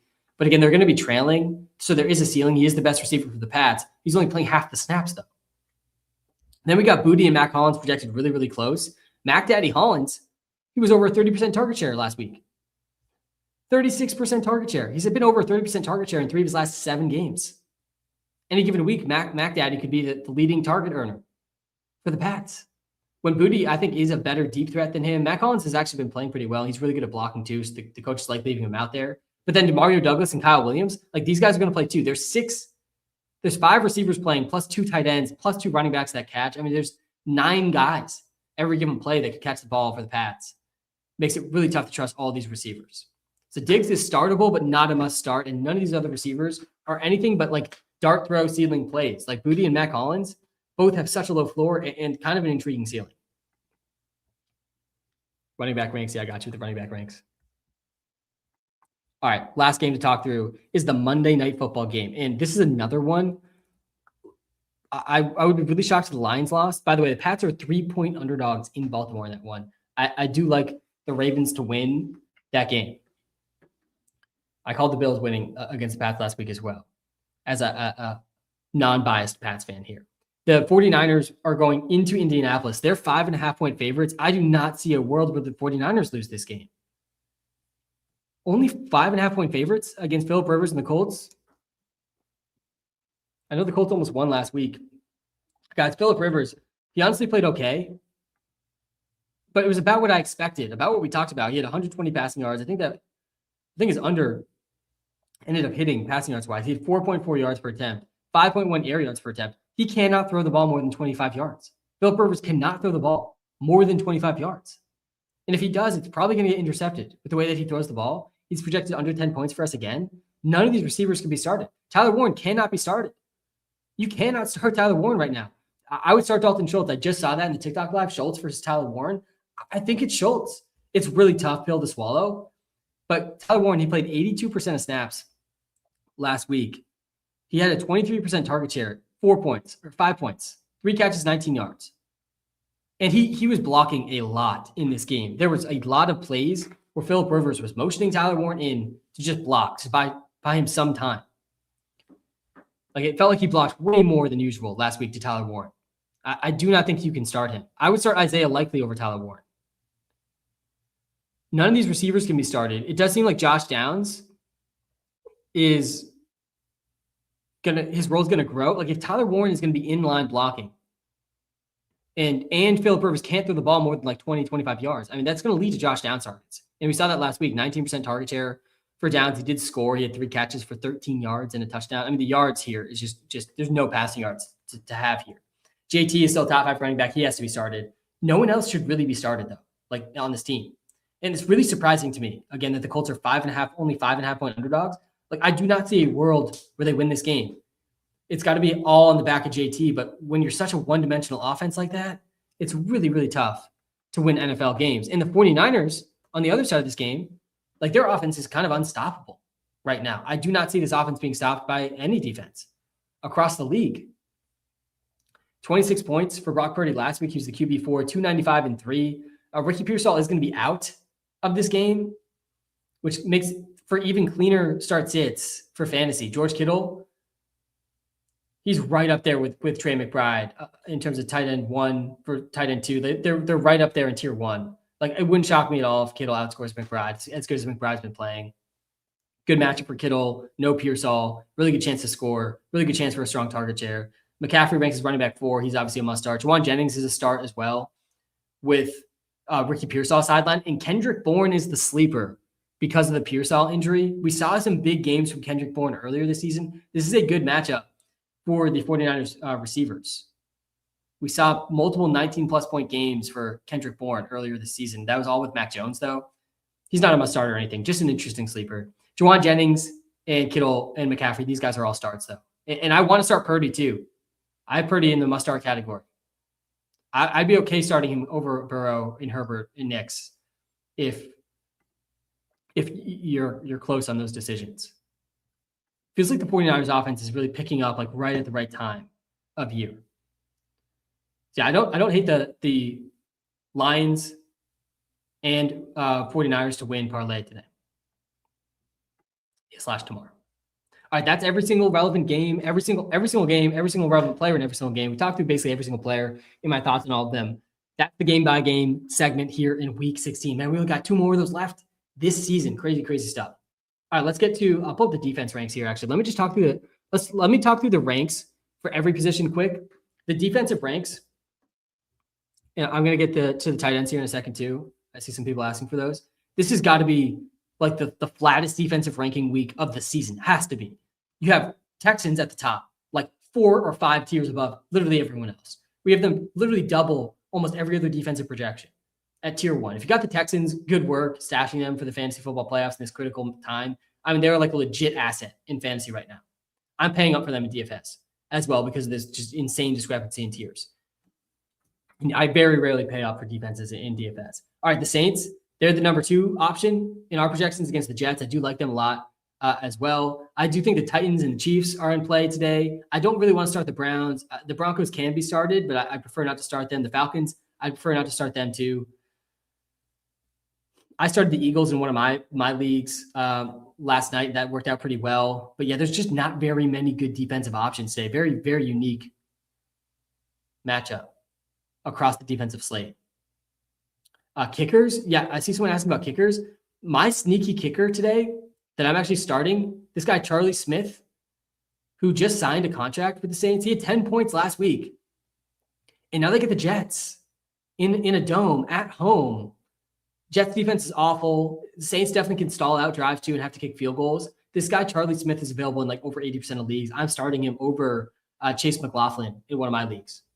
A quick kicker thought for you guys here in week 16. All right. Let's get to the free player props, the DraftKings lineup, and then we will get to hundreds and hundreds and hundreds and hundreds of start sits here for the fantasy football semifinals. Shout out to all of you guys. Seriously, can't believe it's week 16. And I appreciate everyone who's tuned in throughout the season and who's tuning in right now. All right, let's go to the props first. So I'm going with Jalen Coker over 3.5 receptions, Keenan Allen over 3.5 receptions, and Bijan Robinson over 90.5 rushing yards. Guys, Bijan could hit this in the first half. If Bijan is anywhere near the workload he was at last week, this line should be like 120, not 90. He had 93 rushing yards last week against the Bucs, but this is an easier matchup than that. 19 carries. He's now had 3 straight games with at least 19 carries. If he gets at least 19 carries in this game, guys, he is going over 100 rushing yards. 4.9 yards per carry last week. We got him at 5.1 this week. And again, Jawar Jordan. Guys, Jawar Jordan last week went for 100 yards against the Arizona Cardinals. And they said Bijan's line at 90? Someone explain that to me. Blake Corum went for 128 yards. The Rams went for over 200 yards. In their last 2 games combined, they've allowed almost like 500 rushing yards. And now they get Bijan, who just played 90% of snaps last week. God, I am terrified. I am going up against him in a couple of leagues today, and I'm absolutely terrified. And I'm hedging by betting on the props, putting him in the DFS lineup. You want Bijan. You want a piece of Bijan today. And then I like Coker's over 3.5 receptions. I do think that game's going to be more pass heavy for the Panthers than they usually are. And Coker, I think that's at plus odds or even odds there with Coker. And then Keenan Allen against the Cowboys. Like that matchup for him as well. That's the 3 free player props for me today. In terms of DraftKings lineup, I'm going with the Bryce Young, Ted McMillan, Jalen Coker stack with a Mike Evans bring back in that game. So I'm stacking this Panthers-Bucs game. And I'm going with Bijan, James Cook at running back. I'm playing 2 tight ends in this lineup so I can fit in Bijan and James Cook with Gadsden and Strange. And I'm paying up for the Texans defense as well. I might explore paying down for the Saints defense and upgrading from Gadsden. We'll see if Quentin Johnson ends up being activated, but that's the DFS lineup today. My 3 favorite stacks of the day in DFS. I like the Bryce, Ted, Coker, Evans stack of that game. I like the Kirk Cousins, London, Pitt stack, and I like the Tyler Shuck, Juwan, Olave stack. All those 3 cheap QB stacks there. In DFS, one of these is going to be the one I think that smashes this week. All right, that's the DFS lineup. Let's get to the start sit segment of the live. Let's take a big sip of coffee and get after it, man. Tons and tons of start sits coming next. Harvey or Michael Wilson? It's got to be Michael Wilson. Got to be Michael Wilson, I think. All right, see if there's any super chats I got to catch up on here quick. I'm going to try to go fast, like a bit fast today, because I do want to like really get to as many as I possibly can. I do see there were some super chats. I will try to get to these. Scroll up. Okay, here we go. Rip through all the super chats that have happened so far. Start 1, Wandale, Zay, or Marks. Back over to the wide receiver ranks. If you have a good option, I'm okay benching Marks with the situation that has played out over the past month. I think it's Wandale. Yeah, I'm going Wandale. I think, oh man, Wandale versus Zay. It's actually Zay. Yeah, I'm going Zay over Wandale. And I played both them over Marks. Young or Bo Nix? Puka got me down to 26% to win. Yeah, Puka went absolutely wild in that game. I think you got to go Bo Nix over Bryce Young. Yeah, I don't think I consider Bryce over Bo Nix. Pick 2: Hampton, Judkins, Gainwell, or Hall. You can't start Breece Hall. There's a ceiling every given game that Breece Hall is going to get like 10 plus touches. There's a legit ceiling, but you can't start him right now. I would probably go with these first 2: Hampton and Judkins. Hampton versus Gainwell. I talked about that one earlier. I think Gainwell projects better. Man, I kind of lean Hampton there. Especially if you're going for ceiling, I'd lean Hampton over Gainwell. I think I'd go the first 2: Hampton and Judkins. And Judkins has the whole backfield to himself. Today, it's Raheem Sanders behind him. He's probably going to play a little bit, but not a ton. I play Bowers over Ferguson. I have London at flex and Sutton at wide receiver 2. Should I keep that or put London wide receiver and someone else flex? Like, no, I think you keep that. You start Sutton, London, Hampton, Judkins, Bowers. That's how I would do it. I actually think this one's pretty straightforward. Gainwell versus Hampton and Judkins is actually pretty close. That's the way I'd lean, though. I do like Hampton ceiling a lot today versus the Cowboys. Even though he didn't play as many snaps as Vidal, he got the ball more. I think there's a really high ceiling for him. Sit 1: Dowdle, Javonte Pickens, London, J-Mo. You can't sit London. We said no J-Mo question. You already broke the rule. The rule today, guys, there's no J-Mo questions. We're going to set up rule. There's no Gibbs questions. There's no Amon-Ra questions. I mean, we shouldn't get questions about these guys. So no J-Mo questions. We're also going to set a rule today. I don't think there should be any London questions either. I really don't think we could bench Drake London against the Cardinals. I think he's up to wide receiver 3. Is he wide receiver 3 for us right now?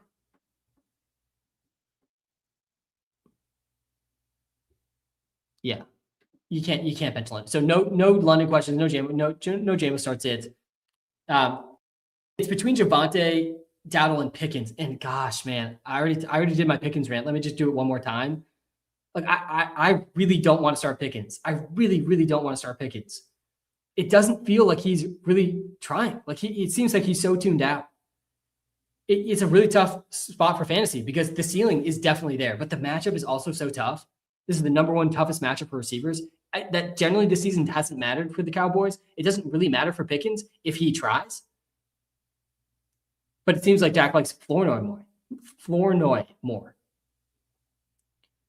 And obviously CeeDee Lamb is still going to get a huge role.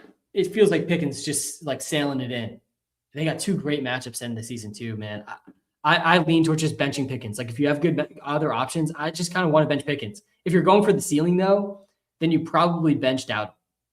If you really want to avoid the floor like we've seen for Pickens the last couple of weeks, though, I'm fine just going Dowdle and Javonte and benching Pickens here.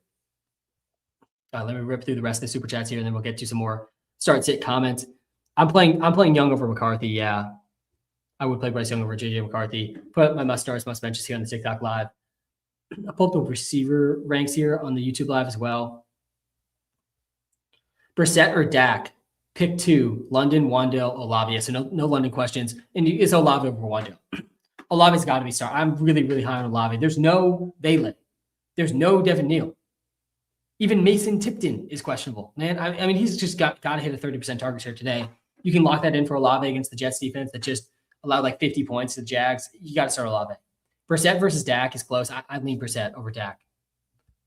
Let me hop to this one too. Michael Wilson or Jalen Waddle? It's Michael Wilson, guys. Michael Wilson, to me, is still a must start. I'll pick one, half PPR. Hall, Dowdle, Carter, or Jendi? It's Carter. I think it's Carter over Dowdle. My God, Rico, Barry Sanders, Dowdle all season. And here we are. What could go wrong, guys? It's the fantasy semifinals. We're starting Michael Carter with confidence. What could go wrong? Yeah, we got Dowdle like decent bit behind Michael Carter.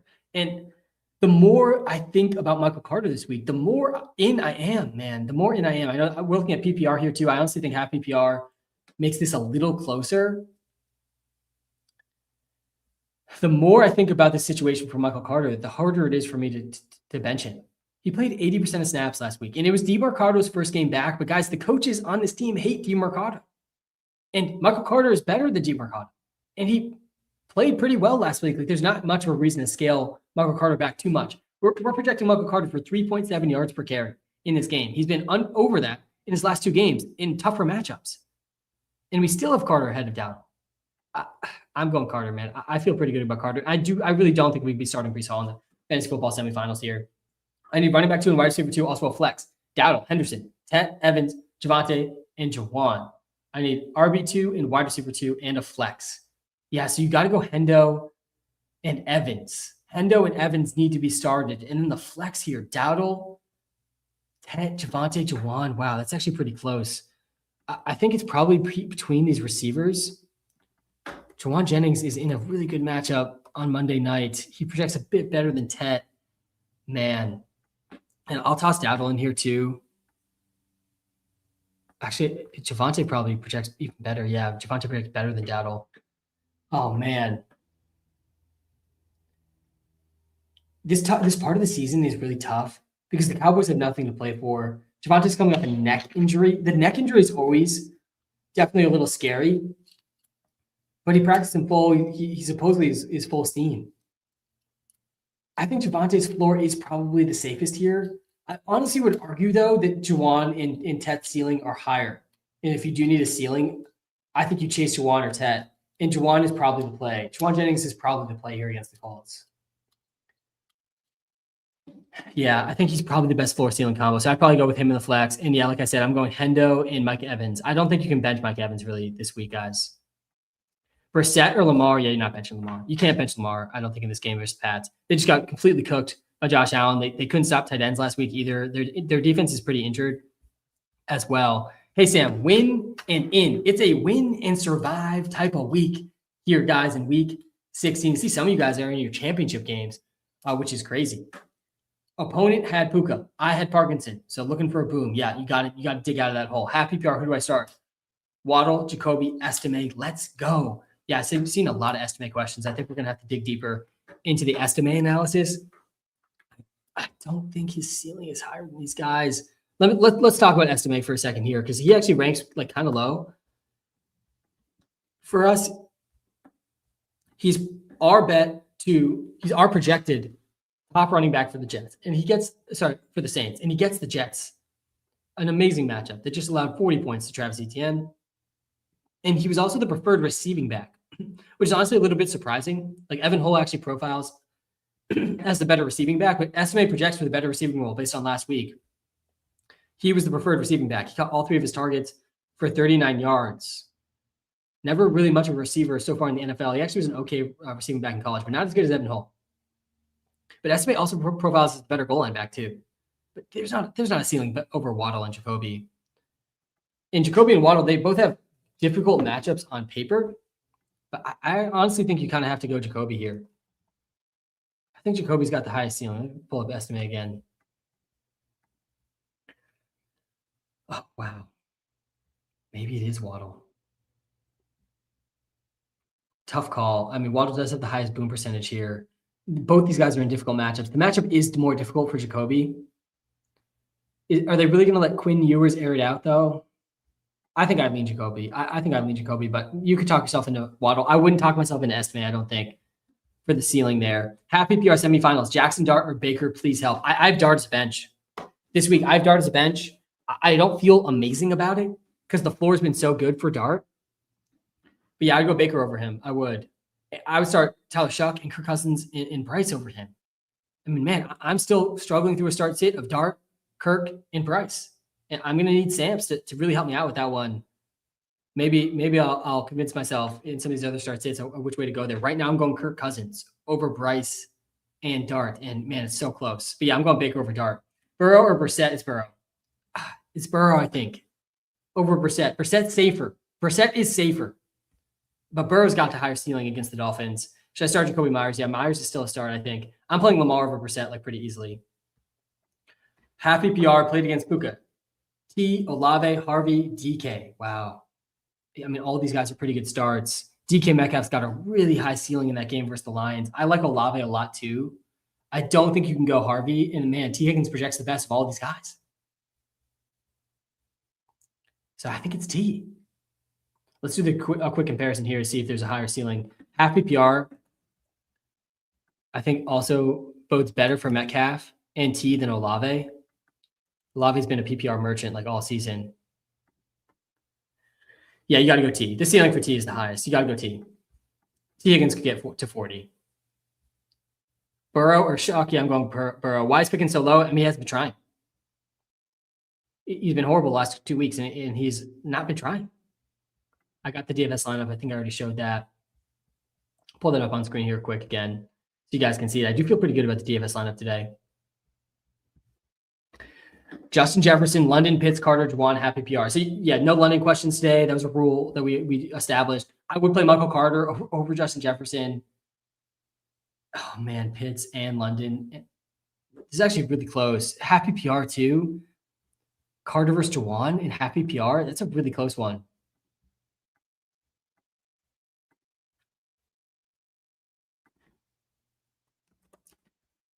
I feel like you kind of have to go Pitts and London though in this one. So it's really between Carter, Juwan, and Justin Jefferson. And I already did my Justin Jefferson rant already, but I'll run through that again quickly too. Justin Jefferson, from a projection standpoint, can't be started. He projects behind Kayshon Boutte and Adonai Mitchell and Jalen Coker in the projections. I mean, it's ridiculous. Like, it has to be studied. I've never seen anything like this. I honestly have never seen anything quite like this. In my opinion, Justin Jefferson is still easily a top 5 receiver in the NFL. And I think there's a pretty good argument he's top 3. Like Chase, JSN, Justin Jefferson, Amon-Ra, definitely in the conversation too.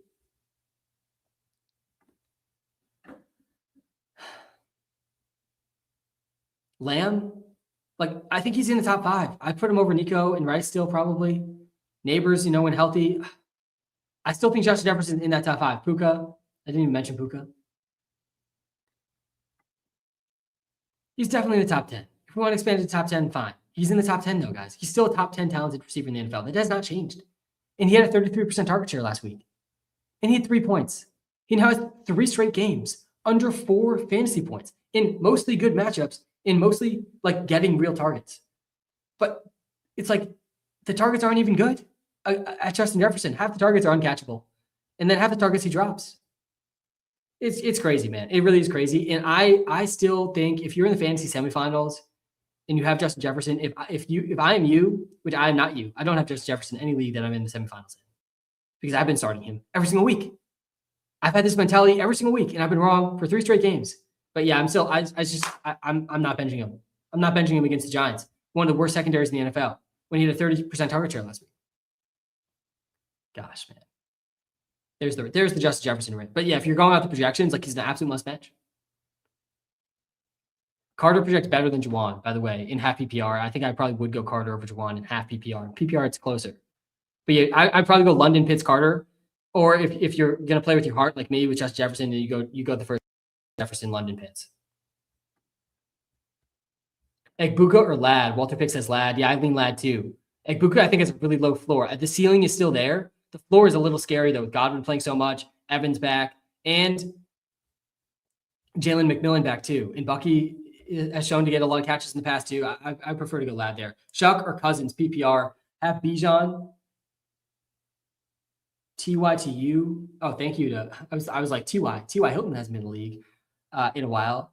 Thank you to you and WalterPicks team. Thanks, Zach. I appreciate you, man. Appreciate you guys all seriously so much. I know, Zach, you've been tuned into a bunch of these lives throughout the season. Shout out to everyone. If this is not your first live you tuned into for me, guys, seriously, like, I appreciate it so much. I always get so sentimental and sad at the NFL season. We aren't quite there yet, but seriously appreciate you all a ton. Really, really hope the best for everyone in their fantasy semifinals here. Shuck or Cousins? You already have Bijan. I probably would go Shuck over Cousins. I think I'd go Shuck over Cousins. I've really been hyper analyzing these quarterback situations. I already talked to. I have all 3 of these guys I'm thinking about starting. If I had Shuck in this option amongst these 3 QBs here, Cousins, Bryce, and Dart, I would go Shuck. The Jets are so bad. The Jets are so bad. And the Saints have no running backs. It's Esteve and Hull. They do have Olave and Juwan still. I do have faith in the rushing has been really good. Look at this. At least 6 carries in 4 straight for Tyler Shuck. I'm going Shuck. Yeah, I'm going Shuck over Cousins. Especially if you have Bijan.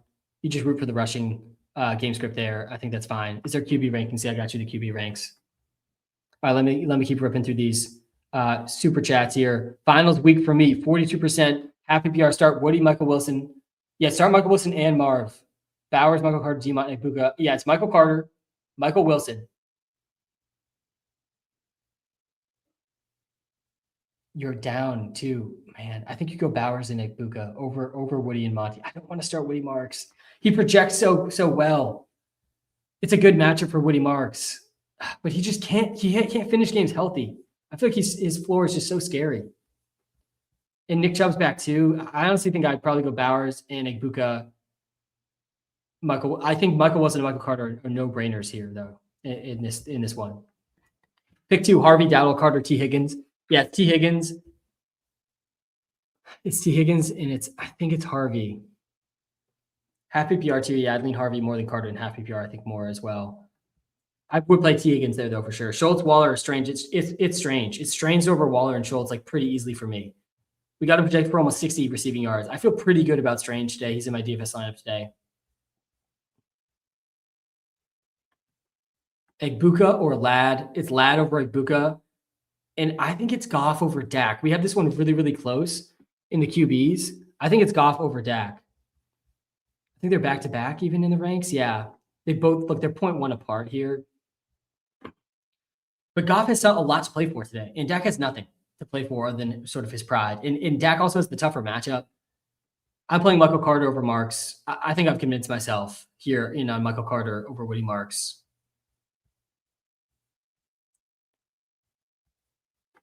Michael Carter, Keenan Allen, Booty, Strange, Flex 2.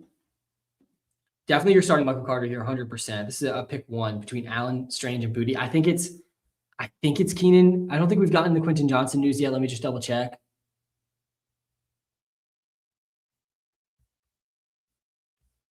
No, we haven't.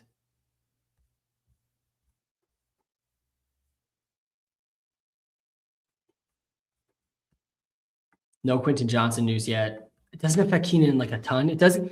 Keenan plays more in the outside when Johnson's out, but Trey Harris has been playing well too. Let's do this. Keenan. Let me switch to PPR here too.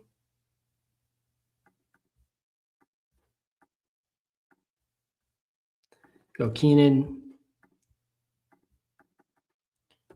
I don't think you can go Booty here. It's really Keenan versus Strange, I think. It might be Strange. God, it's Strange. Yeah, I'm going Strange over Keenan and Booty. I got Keenan as one of the props too, but Strange's props I think are above Keenan's. Last second, bench Watson last night, thankfully. Now I need a flex.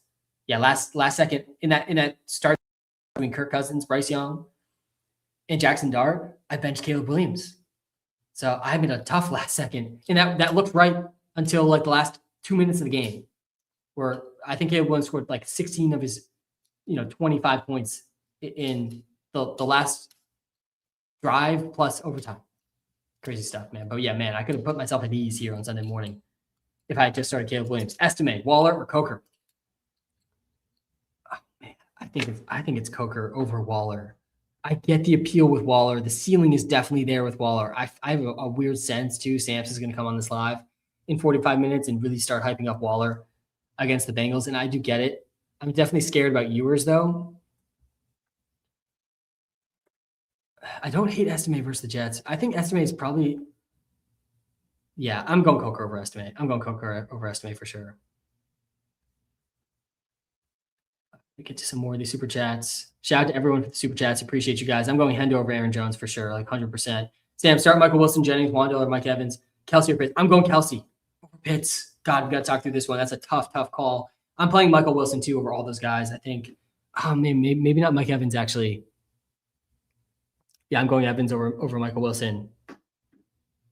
I think it's Mike Evans over Michael Wilson and Jennings and Wandale. And then Kelsey versus Pitts is got to be one of the toughest start sits of the week that I've seen. I didn't think there's gonna be too many people that had to start sit. It makes sense that someone does. And here we are. Someone's asking it. Kelsey versus Kyle Pitts. I don't have the tight end ranks up on TikTok live, but if you want to come to the YouTube live or watch live on TikTok, link is right in the TikTok bio. I am buying in on this sort of end of career pepper Kelsey with targets, pump up his final stat line. I think he's really close to 1,000 yards. He'll be the oldest tight end in history to go over 1,000 yards this season. Probably going to hit that today. I think he needs like 70 yards or something. But Gardner Minshew starting, man, it really is tough to bench Pitts too. He's coming. So we got Kelsey, all-time tight end career, top 2 tight end of all time receiving wise. Probably number 1. And there's no Rashee Rice. There's also no Mahomes. This game is the lowest total of the week. But Kelsey, I do think is going to go 5 plus catches in this game. But then you have Pitts. He's coming off one of the best tight end fantasy games of all time last week. London is back, but the matchup's still good for Pitts. It's a really tough call. Really, really tough call. I lean Kelsey personally over Pitts. Man, the game environment's so much better for Pitts, though. I feel like I've talked myself into Pitts, honestly. The more I think about this one, the more difficult I feel like it really is to bench Pitts after last week. The game environment's better as well. The quarterback's better. I actually think I retract my Kelsey over Pitts. I think I'd probably go Pitts over Kelsey. But I won't be shocked at all when Kelsey finishes the tight end one this week. Sit one. T-Mac, Sutton, Wilson, Josh Allen, Jacoby. You're going Josh Allen over Jacoby. Man, the point per completion, though, that actually maybe does change it a little bit. That's actually kind of crazy. It actually might be Jacoby. I don't think I can update that in the WalterPicks app to look at that, but I mean, he's throwing 40+ attempts every single week. Josh Allen might not throw the ball more than 20 times today. I probably would sit T-Mac in favor of Michael Wilson and Sutton. Should I start Pickens, Waddle, or Coker? I really would prefer to bench Pickens and play Waddle. That's not an easy one. Yeah, I think I would go Waddle, though. Hall, Estime, Coker, Waller, Juwan. I'm going Juwan over Waller. I'm playing Jacoby over Herb. We have them really close together, too, in that one. One-hand Herb has just not quite looked the same. It's a really good matchup for him, though. Really close call between Herb and Jacoby. And then Hall, Estime, Coker. Is this one Brees? I don't want to start Brees like at all. I really don't want to start Brees. I actually think Estime is projected really close to him. And then Coker's probably actually the best play. Yeah, it's Coker. It's Coker over Brees. It's Coker over Estime. Thanks for the super chat, Brett. Really appreciate it. Egbuka, Pickens, Estime, pick one. Oh, man. Like this is one of these that I kind of think you got to go Pickens. And this is from someone who really doesn't want to bench Pickens. Or really doesn't want to start Pickens. I'm not forcing Estime, guys. Like Evan Hull's going to play too. Taysom could steal a goal line touch. Shuck could run it in. I don't think Estime is like this smash play. In like all the start sits I've seen, I don't think he's really in play in a lot of these. I could see it. I definitely could see it, but the floor is really low. The floor is low for all three of these guys, to be clear. I think you got to go Pickens over Egbuka and over Estime. Worthy, Jalen Warren, Michael Carter, Estime. Yeah, it's Carter. Easily Carter. This one's like very easily Carter, in my opinion. God, what could go wrong, guys? Week 16, and we're easily starting Mr. Michael Carter. A 12-team full PPR, need upside for flex. Rico, Gainwell, Estime, or Tyler Warren. Yeah, so Tyler Warren is definitely not the upside. He's playing with a quarterback that cannot throw the ball more than 25 yards. And he's being motioned in to block considerably more than usual. Tyler Warren is like a clear bench, in my opinion. And it feels wrong because he's had a great season. He's a great tight end. He's not startable. And I agree. I easily would start Parkinson over Warren, too. I know Parkinson didn't end up being a Terrence Ferguson game. Man, Rico versus Gainwell for ceiling. It's probably Gainwell for the ceiling. The matchup's so tough for Gainwell, though. Yeah, it's Gainwell. I think it's Gainwell. I'm definitely nervous about both those guys, though. Jefferson or Trevion Henderson going back and forth. Yeah, man, I already did my Jefferson rant. In spots like this, like I don't think you can start Jefferson. I don't think you can start Jefferson over Trevion Henderson. It's not like Henderson's got a bad matchup. Man, it is so hard to bench Justin Jefferson still for me. I'm playing Burrow over McCarthy very, very easily. Let's go. I could see some boom. I need some boom to get into the championship. Knicks or Herbert? I love Herbert's matchup, but he hasn't done much in 5 weeks. Yeah, I'd lean Knicks over Herbert. We just saw the Knicks explosion. Not that Herbert doesn't have a ceiling, but I do lean Knicks there. Lamar, Dak, or Brissett? It's Lamar. It's Lamar over basically everyone today. Pick one wide receiver, Evans, T, Diggs. It's T over Evans. Oh, man, they actually project so close together. I actually think we have Evans projected ahead. Really close one there. Man, yeah, it's actually Mike Evans. I think it's Mike Evans over T. Definitely both these guys way ahead of Diggs. Denver defense, Chiefs defense. I think I lean Chiefs defense. That game just has a really low projected total. The Titans are getting sacked more than any other team in the NFL too. I do think I would go with the Chiefs defense, who I also will be starting a couple leagues. And I am starting Derrick Henry over Michael Carter. We're not getting so far out over our skis over Michael Carter that we're going to bench Derrick Henry here in the fantasy playoffs. Frank Michael Smith, man, shout out to you. Appreciate the super chat. Hope all is well. 10-team full PPR. Pick 2. Need upside. Rico, Estime, Egbuka, Kareem Hunt, Pacheco. Yeah, it's probably Egbuka and Rico here. The Chiefs running backs cannot be started. They can't. The team has one of the lowest totals of the week. Minshew starting. They're missing offensive linemen, I believe, as well. And then on top of that, I mean, just good luck predicting the touches here in this backfield between Hunt and Pacheco, because Pacheco actually played more than Hunt last week. And if you're following rational coaching theory, which is right, like only half the time, but if you're following rational coaching theory, the season's over. Why would you not just see what you have with Pacheco and Brashard Smith going into next season? I mean, Hunt is a veteran. If he returns, great, but you know what you have in Hunt, and he might not even play again after the season. Like, he's at that age now. You never know after each season. So, rational coaching logic would lead me to believe Pacheco gets more work. But easily could end up being Hunt too. Like, maybe they won't be rational coaches. Maybe Hunt gets the touchdown. We have Pacheco projected for 12 carries, which is pretty optimistic.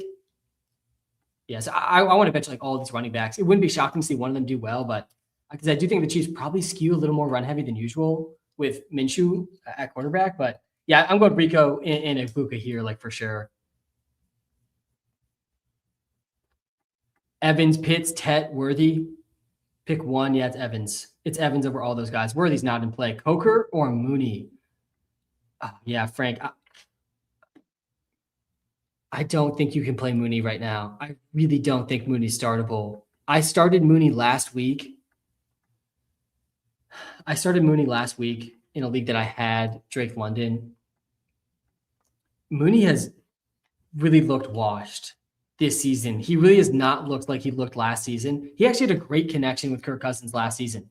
Like, if we just go back 12 months, we look at these game logs for 2024, he was balling last season. Most of this was with Kirk Cousins too. Like, many, many games over 14 points here. He had a 30-point game against the Bucs, 20-point game in week 14. Whole different story this year. I mean, David Sills, Frank, is better than Darnell Mooney right now. Like, just straight up looks better, playing better, efficiency-wise, stat-wise better. 6 targets for Mooney last week in like a game where Kirk Cousins exploded. Kirk Cousins threw for almost 400 yards last week and 4 touchdowns. Mooney had 6 points. And that was like, watching the game as someone who started him, it was like a good outcome. I was like happy he had at least 6 because he easily could have ended near 0. And now London's back. Like, he's just a must bench, I think. And Coker has a pretty good ceiling. He's got back-to-back games with at least 4 catches, 60 yards, and a touchdown. Does Jalen Coker? I got a start sit between Coker and Keenan. I think that's like closer than Coker and Mooney. I'm definitely going Coker over Mooney. It would be such a fantasy football thing to happen to for this be the week that Mooney goes off would be absolutely ridiculous. Adonai, Keenan, Carter, and PPR flex. Yeah, it's Carter. It's Carter over Keenan. Non-PPR, Kelsey or Waller. I'm in on Kelsey, just getting peppered here at the end of his career. Tet or Jacoby? Man, I understand this start-sit question here. I think Jacoby projects easily better than Tet, even in a much more difficult matchup. Tet's in a way better game environment. Non-PPR, honestly, is kind of interesting dynamic here too. Makes me kind of want to lean more towards Tet, but I think Jacoby's the safer play. Hey, Sam, pick 3, Michael Wilson, T. Higgins, Sutton, Ladd, R.J. Harvey, or Justin Jefferson. Lamar. I'm going Lamar over Burrow. If you watched that game between the two of them last week, I don't know how you go Burrow over Lamar. Michael Wilson is I think the first 3 here are probably the starts. T. Higgins and Michael Wilson, I'm definitely starting. Sutton, Ladd, R.J. Harvey, Justin Jefferson. Yeah, this is another one. It's like, you have really good options.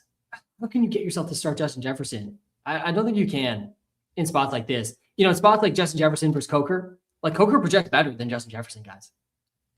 But I think I'd probably start Jefferson. I think I'd go with my heart there. Justin Jefferson versus Stephon Diggs, like, I'd probably go Jefferson. But Justin Jefferson versus Ladd against the Cowboys, I'm going Ladd. Justin Jefferson versus Sutton, I'm going Sutton there. It's not a bad matchup for Sutton this week at all. Sutton versus Ladd's a pretty good one, though. I think it's between those two. I don't think I'd start Harvey over either of these receivers. It's Ladd. Again, we're still waiting for the Quentin Johnson news, but the projections that I'm pulling up right now and that I have right now actually have Quentin Johnson in, not out. So all the Chargers receivers projections will get even better. T. Higgins versus Michael Carter versus Michael Wilson. Already super flexing Lawrence, but he's a lock, right? Yeah, you can't really bench Lawrence, even in a tough matchup. The game is projected to be still kind of high scoring. You probably bench Michael Carter here. I think I bench Michael Carter here. I play Michael Wilson and T. Higgins over Michael Carter. Bucky or JMO for the flex. Yeah, we set a rule earlier. No JMO starts it. You're playing JMO. You're playing JMO 100%. Dak or Brissett at Superflex, projected to win. Brissett, 100% Brissett, especially if you're projected to win. Harvey, Hall, Michael Carter. Why so low in Hall? Brees can ball, no, and I think he's in a contract year. Yes. To both those things. Yes, Brees Hall can ball. Yes, he's in a contract year. So yeah, I get wanting to consider him. And I understand why it feels like we're projecting him really low. I get all of that. Last week, though, he had a season low, or like near a tied season low snap share, 54% snap share, complete blowout. He had 12 carries, only 37% of the team's carries, only 2 targets. Brady Cook is still at the helm. And this offense is probably not going to score many points. Like Brees Hall has a very low chance to score. He has 1 touchdown in his last 6 games. 1 touchdown in his last 5. And the receiving role has like kind of vanished. What happened to the receiving role for Brees Hall? Because we got all the receivers injured. I mean, Adonai Mitchell and John Mechie are the top receivers. Even Mason Taylor's out. And they're still not like giving Brees Hall this very big receiving role. He's been under a 7% target share now in 3 straight games. Like this is not a startable Brees Hall here, in my opinion. The offense projects to score not very many touchdowns. He's splitting the backfield with Isaiah Davis. This could easily be another like massive blowout game too, with how bad the Jets defense is. So I get it. Like I get it. Brees Hall can ball. I still think he's an extremely talented running back. He is in a contract year, but I really would prefer to play both these other running backs over him. I would play Harvey over Michael Carter, but it's close. It's definitely close. But yeah, that's why I'm so low on Brees Hall. It's just the offense and how his usage recently too. Start 1 at flex.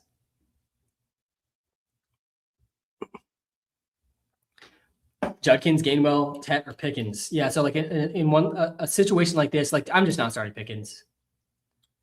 And guys, I drafted a ton of George Pickens this year, and I am forced to start him in one of my leagues today, and I'm looking for a way to not start him. The ceiling is there for Pickens. Don't get me wrong. I still think the ceiling is going to be really high, but I would start Judkins over him in a heartbeat. The floor for Judkins versus the floor for Pickens just feels like a whole different ballpark. I think I'd probably go Judkins here over Gainwell and Tet. This is a close one. Happy PR2 does make me want to lean even more towards Judkins. What up, Alvin? How we doing? Shout out to every single one of you guys in the live right now. Week 16 fantasy football semifinals. We're going to have Samps joining live here shortly to talk through some more starts. It's had a first round bye. Yeah, I'm still alive in 7 out of 12 of my leagues, partially because 3 of them I had a bye. Trying to get the ship. Pick one. Flowers, Egbuka, BTJ. Already played Stafford, DJ Moore, and Sharp. Nice. That you're off to a good start there. Flowers, Egbuka, Brian Thomas Jr. It's probably Flowers. Yeah, it's Flowers. I think it's Flowers tonight. Honestly, kind of a good floor ceiling combo. Sam, defense starts Lions, Chiefs, Titans. I wouldn't go with the Lions, I don't think. I think the Chiefs and Titans are in play. I think I lean towards the Chiefs over the Titans. I already talked through the defense ranks this week. It's the weirdest defensive week for fantasy of the season, in my opinion. I put the Texans in tier 1. I got the Saints down in tier 4. Like there's no tier 2 or tier 3 defenses. There's just a bunch of tier 4 defenses. And I would put both the Chiefs and Titans probably in that tier 4. But yeah, I lean Chiefs over Titans just slightly. Close one though. Definitely close. All right, we got through all the super chats. Shout out to everyone who did the super chat. Seriously, appreciate you all a ton. Yeah, I think I already answered this one in a previous start sit. Michael Carter versus RJ Harvey is a close call. It's a pretty close call. The matchup is better for Michael Carter for sure. The matchup is not good for Harvey. Let's look at the matchup tab here. The touchdown potential is still pretty good for Harvey. He played over 65% of snaps last week. Yeah, Isaiah Davis, he had 13.5. He did score last week. This is what I'm saying with Brees. Like Isaiah Davis could easily outproduce and score the touchdown any given week at this point. The Jets do have nothing to play for, even though it's a contract year. Jonathan Taylor only had 11 points against the Jags. That was on 21 carries from JT. He had 74 yards and a touchdown, only 11 points. I think did he fumble? I think he did fumble. 13 points for Bam Knight. Yeah, man, it's a close call. The more I think about it too, the more I like Michael Carter versus the Falcons. But yeah, it's hard. You got to go Harvey, I think. Yo, Sam, the GOAT, you helped me get this far to the Sammy Shrog. Thank you. Appreciate you, man. And I gotta shout this out too. Like you guys got this far. I'm here to try to give you the best information possible, give you my opinion for your start sits. But guys, these are your start sits. These are your calls. These are the guys you drafted, you added or dropped or started or sitted. Like you got yourself this far. When you win, it was you, not me. And the same thing goes in reverse, man. When you want to chirp me because you got your start sit wrong, and I maybe steered you in the wrong direction, I'm sorry for that. But it's your start sit, man. It's your call. You got to take some ownership here, both in the wins and the losses. Start two: Sutton, Metcalf, Waddle, or Godwin. It's the first two here. It's the first two. Sutton and Metcalf, I think. Quinn Ewers just throws such a big range of outcomes for Waddle. Like the ceiling is still there for Waddle because the target share could definitely be there. Godwin played a lot last week too, but I really don't think you can start him over these other guys.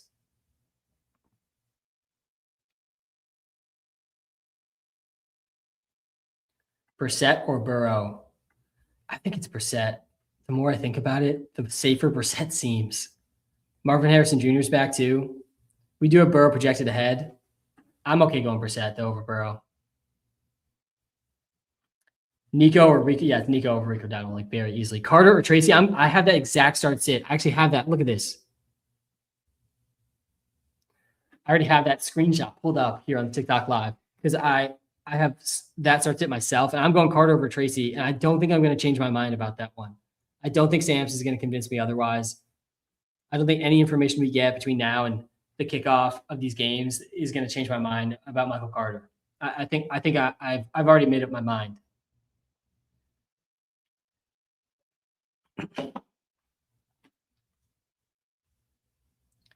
So yeah, it's and by the way, it's still a screenshot of the WalterPicks app. For those of you watching on YouTube, for those of you watching on TikTok, this is a free app. I've spent the last 5+ years of my life building this app for you. It is going to help you with start sits. If I can't get to your start sit, I'm going to try to get to as many start sits as I possibly can, but I'm not going to get to all of them. Go to the WalterPicks app. You can see screens like this for free in the WalterPicks app. And if you are really into fantasy and props, try out the free trial to the premium features in the app.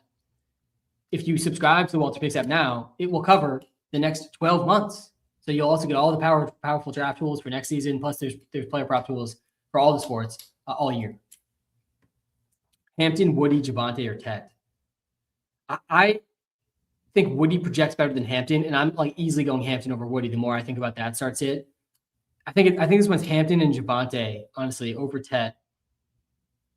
Olave or Michael Wilson? Oh man, I really don't want to bench Olave today.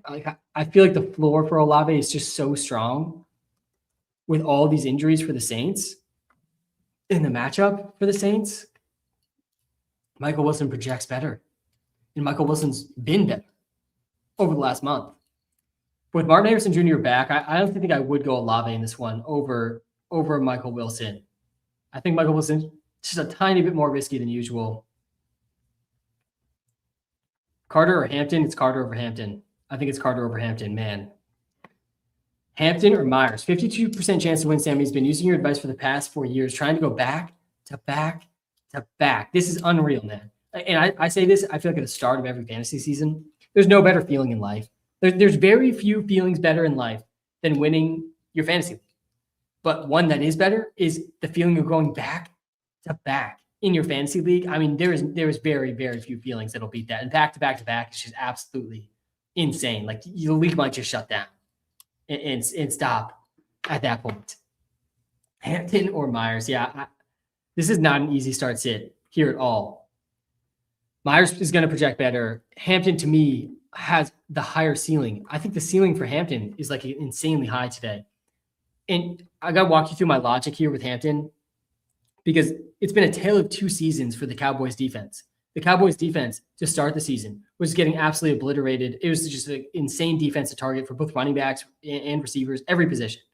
Then at the trade deadline, they get Quinnen Williams, and suddenly they were actually a pretty good run defense. Other than this matchup against Jahmyr Gibbs, who had 3 rushing touchdowns, but he also had 7 catches for 77 yards in that game. Genti went under 10 points. Saquon under 12.5 points. The Chiefs running backs all went under 10 points. The Vikings running backs last week all went under 10 points. But Quinnen Williams is out now.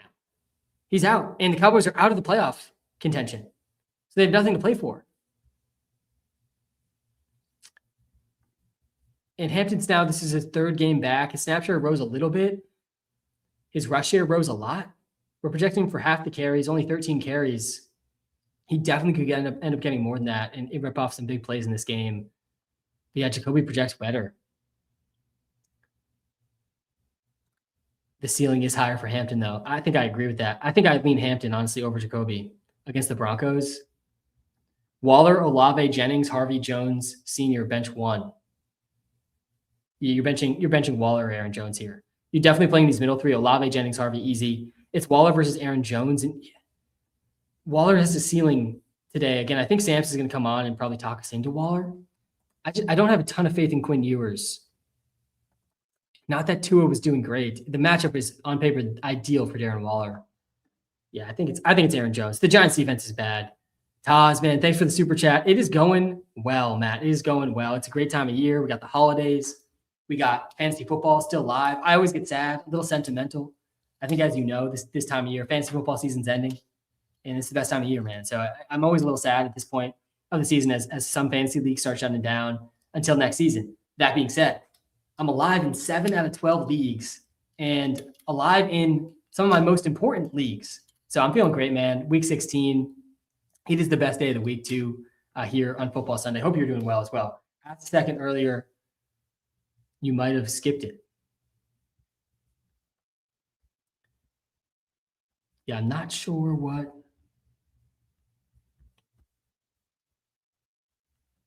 comment you're talking about here, Edward. Flex Rico, Keenan, or Carter PPR. And what can go wrong? What can go wrong? Putting all our chips in the Michael Carter bag here in week 16. I don't think the Quentin Johnson news is going to change my answer to this one either. I think I already said Carter over Dowdle too. It's Carter, guys. It's Carter. It feels wrong, but it projects right. DK or Judkins, full PPR. Yeah, this is like a quintessential floor ceiling decision here. I personally, the way I approach life is similar to the way I approach fantasy football. Like I'm gonna go for the ceiling, man. I'm gonna go for the ceiling like 10 times out of 10. So I'm gonna go for Metcalf if this is my decision. But man, the floor for Judkins is good. The Bills have been so bad versus running backs. You can't put the ball in Shadur Sanders' hands like too much in this game and expect that to go well. I don't think for the Browns. There's no Dylan Sampson again this week. Jerome Ford's already out for the season. But I do think Metcalf's ceiling, I disagree with the boom probabilities here a bit. I think Metcalf's ceiling is like way higher than Judkins. Metcalf could go for 150, 2 touchdowns. Like very possible. The Lions are going to win this game. This is one of my locks of the week. Like I just really don't see the Lions losing here versus the Steelers at home. Both the Lions and the 49ers, to me, should be favored by more. Lions are favored by 7 at home. 49ers are favored by 5.5 on the road against the Colts. I don't see either of those teams losing with how those offenses are playing. And we have seen Metcalf really pick it up the last couple of weeks. He only had 3 targets last week, cut all 3 of them. Yeah, so if you're trying to lock in a floor, though, it's Judkins. Judkins is definitely the safer play here over Metcalf. I just think Metcalf's ceiling's higher. Derrick Henry, Dowdle, Hampton, Javonte, pick 3. Yes, you're playing Derrick Henry. And you're playing Javonte. This is really Dowdle versus Hampton, and I think it's Hampton over Dowdle. I think I'd go Hampton over Dowdle. Let's go. Sam, Johnny, let's go, man. Fantasy football semis. You don't always get to make it this far, guys. Fantasy football, only one team wins. You're in a league with 10, 12, 14 people. Like most leagues, you're drawing 12, 14% chance to win every given year. So you got to take advantage of it, man, when you get to the semis, when you get to the finals. ETN, Aaron Jones, Michael Carter, and Pickens.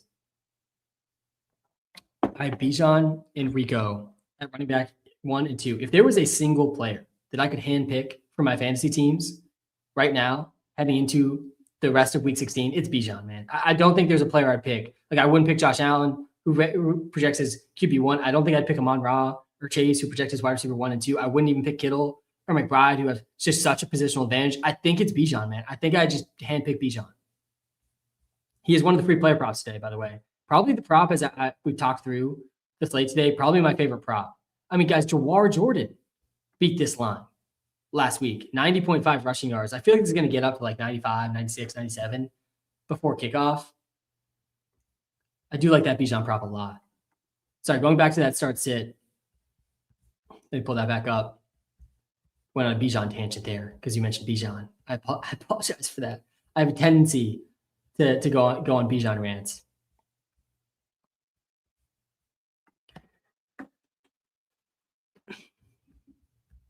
Oh man, I lost the comment.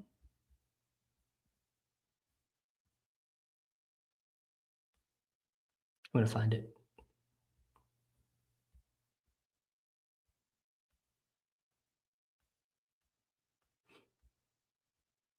Do you still like Waller now that Tua is out? Or should I start? I would start Strange over Waller.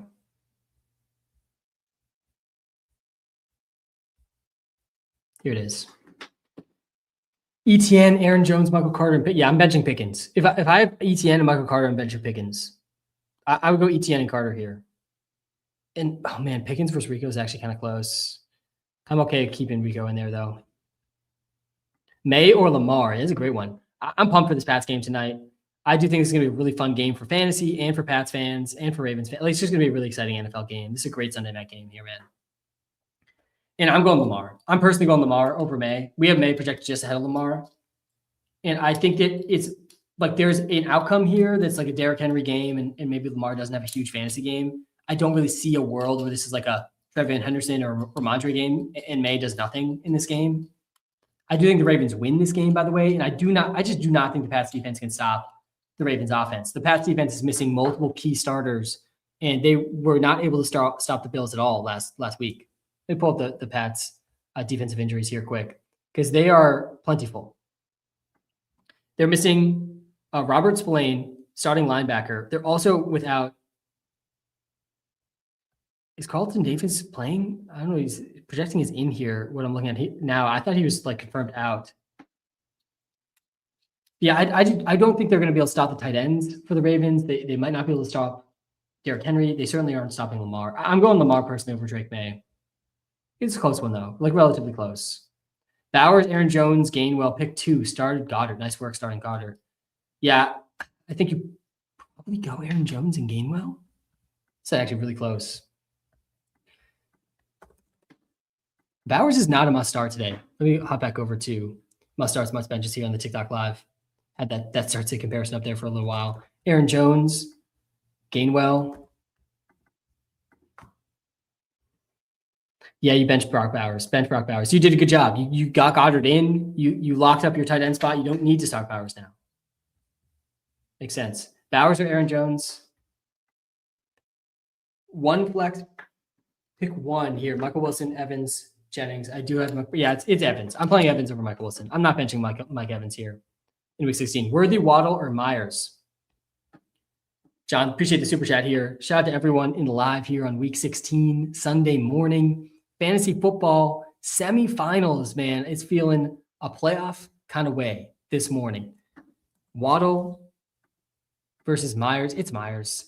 Myers is a scary matchup, but such a good role, such a good fit in this offense since he's joined. If you need a ceiling, I think you could talk yourself into Waddle. If you really need a ceiling, you went up against someone who did really well on Thursday night or yesterday, but otherwise, I think I would go Myers. Purdy or Goff? My opponent has Kittle, and I also have CMC. I love the game theory behind stuff like this when you really think through it.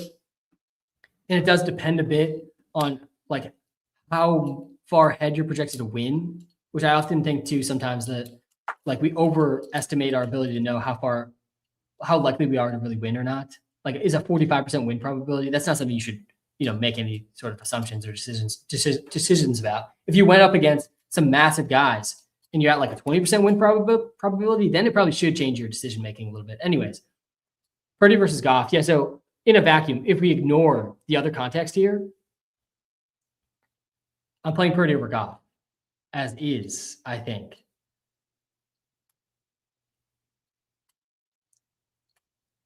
I think you go Purdy. I think I'd probably play Purdy. Ah, man. If you're really like an underdog in this game, though, then you probably go Goff, and you just hope it's a really run-heavy game from CMC, and it could be a really run-heavy game. Like the Colts offense, I still don't really have faith in them, with Rivers not being able to throw the ball more than like 20 yards.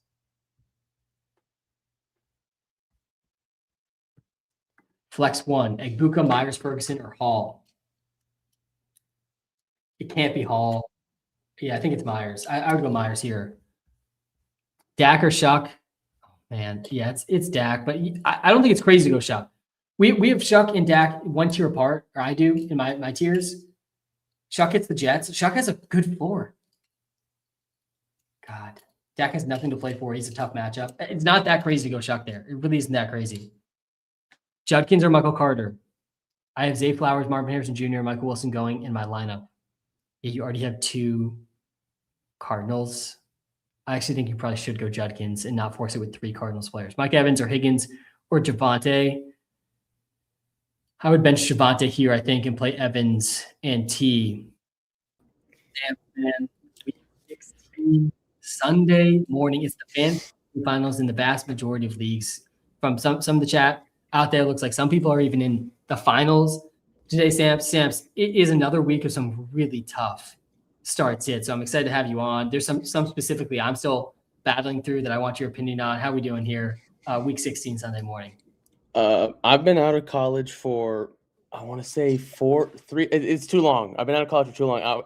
This is the most difficult week I've ever had of making start-sit decisions. And I started playing in 5th grade. Like, I really don't, maybe even younger than that. I remember going to fantasy drafts as a kid. Like, all morning, I've been adjusting my lineup. I've been trying to figure out, like, what's going on. I've been pivoting because I had Josh Jacobs who had 4 points yesterday, which is really annoying. Like, I got a few questions of my own. Like, yeah, I got some issues going on. Yeah, we got a lot to talk through, Samson. I'm with you with Josh Jacobs. I know you were messaging in Slack, is he a must start or not when he was ruled in? I didn't think he was a must start. I actually had a league where I had Evan Hull and Estimate in just to get the backfield, not have to guess which one, over Josh Jacobs. And last minute I put Jacobs in over Hull. So that, like, Jacobs over Hull was a bad decision here, Samson, week 16. Like, what is happening, man? But yeah, tough with a fumble at like right near the goal line as well. That was honestly a pretty bad run out on top of the injury sort of constraint. He had like 14 touches. You're like, okay, you live with that. Like, it's against the Bears. He probably gets in the end zone. And then he didn't play like all of overtime. It was just like, oh, okay, well, this stinks. Like, yeah, I think we have Bowers projected ahead of Egbuka. I kind of think I'd go like Buka over Bowers in the starts that I have up. In my video this week, I said you cannot play Brock Bowers. You cannot play any Raider. Their implied total is 11 points, and I honestly don't know how they get that. Yeah, and if you look at the history of teams with implied points this low, it is not pretty, Samps. I mean, it is not pretty at all in the fantasy point category. I mean, it's bleak. Like, I don't think it's a bad idea to bench Bowers either. And we have Bowers as low as we've had him in the tight end ranks all season. Like, I'm confidently starting Strange and Fannin over him. And Fannin's got a tough matchup. Like, I think it's an easy start over Bowers. Kelsey and Pitts, I don't think are even really in the same tier as Bowers. I would play Bowers over like Hunter Henry, I think. And like those types, Juwan even. I'd probably play Bowers over Juwan. But it's close. Like, those are the guys that he's close with right now this week. Let me hear some of your difficult start sits, Sam. So let's start there. I'll talk through some of mine, and we can get to any takes. All right. Some of my specific start sits, one I've been going back and forth on literally all morning because there's stats to back it up. I looked at the WalterPicks app. It's going to lean one way, but it's Jacoby Myers or Justin Jefferson. And we have Myers way higher, but something that I keep thinking about is that the Vikings have said several times, like, their goal is to get Jefferson 1,000 yards. He hasn't hit it yet, and he kills against man coverage, and the Giants play man coverage 41% of the time, which is some of the most in the entire league. But Myers has been more consistent, like he's actually scoring points like Justin Jefferson isn't. And then I think about I know my Giants team very well. The Justin Jefferson's the type of guy, if there's ever a get right game, it's this week. Like 200 yards is certainly, I think, possible. Like genuinely, especially after he dropped the touchdown last week. I just think there's a perfect storm coming this week. It's so tough. And I've Vlad McConkey in there as well, if you even want to throw him into the mix. But he's playing the Cowboys. He hasn't been playing well, but he's playing the Cowboys. It's just like my team's like too like it's not too good, but like it's like there's too many players that are like you probably should just start him. And it's like I also have Michael Wilson on this team, so it's just like I don't even. I think Michael Wilson's a must start. That one I think is locked in. Yeah, we have Michael Wilson in must start category still, and I think I agree with that. I mean, Ladd, I want to start too. I would start Michael Wilson and Ladd over Jefferson, but and Reed Myers like right up there with those two guys projections wise too. The matchup is definitely a little scarier for Myers though. I already went on a Jefferson rant earlier in the live, but like I think it's okay to start Jefferson this week. Like I think if I had Jefferson, if I'm in your spot, like I'm starting. I'm just starting. Like, and that's what I did. But I did that the last few weeks, and that's why I have no teams left with Jefferson here to even get to make that decision. He has under 4.5 points in 3 straight games. But Sam's, he had a 30% target share last week. Yep. And like dropped the touchdown. Half the targets weren't catchable, and he had I think 2 drops as well. And yeah, he should have scored a touchdown. And this was also in a really, really good matchup against another team that plays a lot of man coverage when they shouldn't, and that's the Cowboys. There is not a player on the Giants that's going to be able to play man coverage versus Jefferson if they can just get him catchable targets. So yeah, I'm okay like here in the fantasy semifinals going with your heart, starting Jefferson. I think that's reasonable. I think though if I had Ladd and Michael Wilson, I would just start those 2 guys because they're also like just really good plays. I think here we had to see on the Quentin Johnson news still. It's like one of the big pieces of news we're still waiting on. My start sit Sam's that I'm really struggling with, and I had Caleb Williams in this league, of course. Oh no! Chose to bench, which was a good decision for like 3.9 quarters of that game until the last basically 2 drives. He ends up with basically 30 points in that league with some of the bonuses and stuff. So I benched him. So I put myself through the misery of needing to choose between Bryce Young, Kirk Cousins, and Jackson Dart. And I don't want to start Dart, man. I added Kirk and Bryce from the waivers in this league. I think Bryce is actually maybe still in the waivers. I could go add him if I wanted to. Right now, I have Kirk starting. And I think I also have Drake London in this league, and it's a pretty 50-50 matchup now with my opponent, who also has Bijan. So it's like I'm really betting on a Kirk Cousins passing game. I do not want to be like against Bijan today, Sam. So I think I was just saying if I could handpick a single player across the league, it's Bijan here in week 16. But yeah, it's a super, super tough start sit for me. Dart did run a lot last week, but it's a really tough matchup for him. I prefer Bryce Young and Kirk in their respective matchups and game environments. But man, I mean, do you have a take here between these 3 guys? If you said it was 50-50, like you just kind of you could win or lose. It's just kind of like all the projections. We can think of it as 50-50. It's a really close matchup, especially because he's Bijan and could easily go for 60 points. I think it's Kirk Cousins, honestly. I think if you need the ceiling, it's definitely Jackson Dart. Like he just runs. I think the way he plays, he can sort like he did well. He's done well against good defenses. But my worry with him is like Brian Flores' defensive scheme is just something I don't think he's seen before. Right. I'm sure he's watched a ton of film on it, but when you get out there and it's actually happening, it could be a mess. And if he does a good game, he's on your bench, like so be it. I think Kirk is safe. I think Tyler Shuck is in this conversation. Players like that. But yeah, I think I go Kirk. I don't trust Bryce Young in a big game. I kind of need him to prove it to me first. So yeah, I mean, he's going to run more than Kirk, obviously, but Kirk is coming off a great game. And I think with all the Falcons, Cardinals players in that game you're in, I think that kind of makes sense to throw Kirk in there. Yeah. I already need Drake London to have a big game. And Drake London being back is huge, I feel like, for Kirk because of this. Well, David Sills was the best receiver on this team after Kyle Pitts in their last game. It was like really Pitts and Bijan.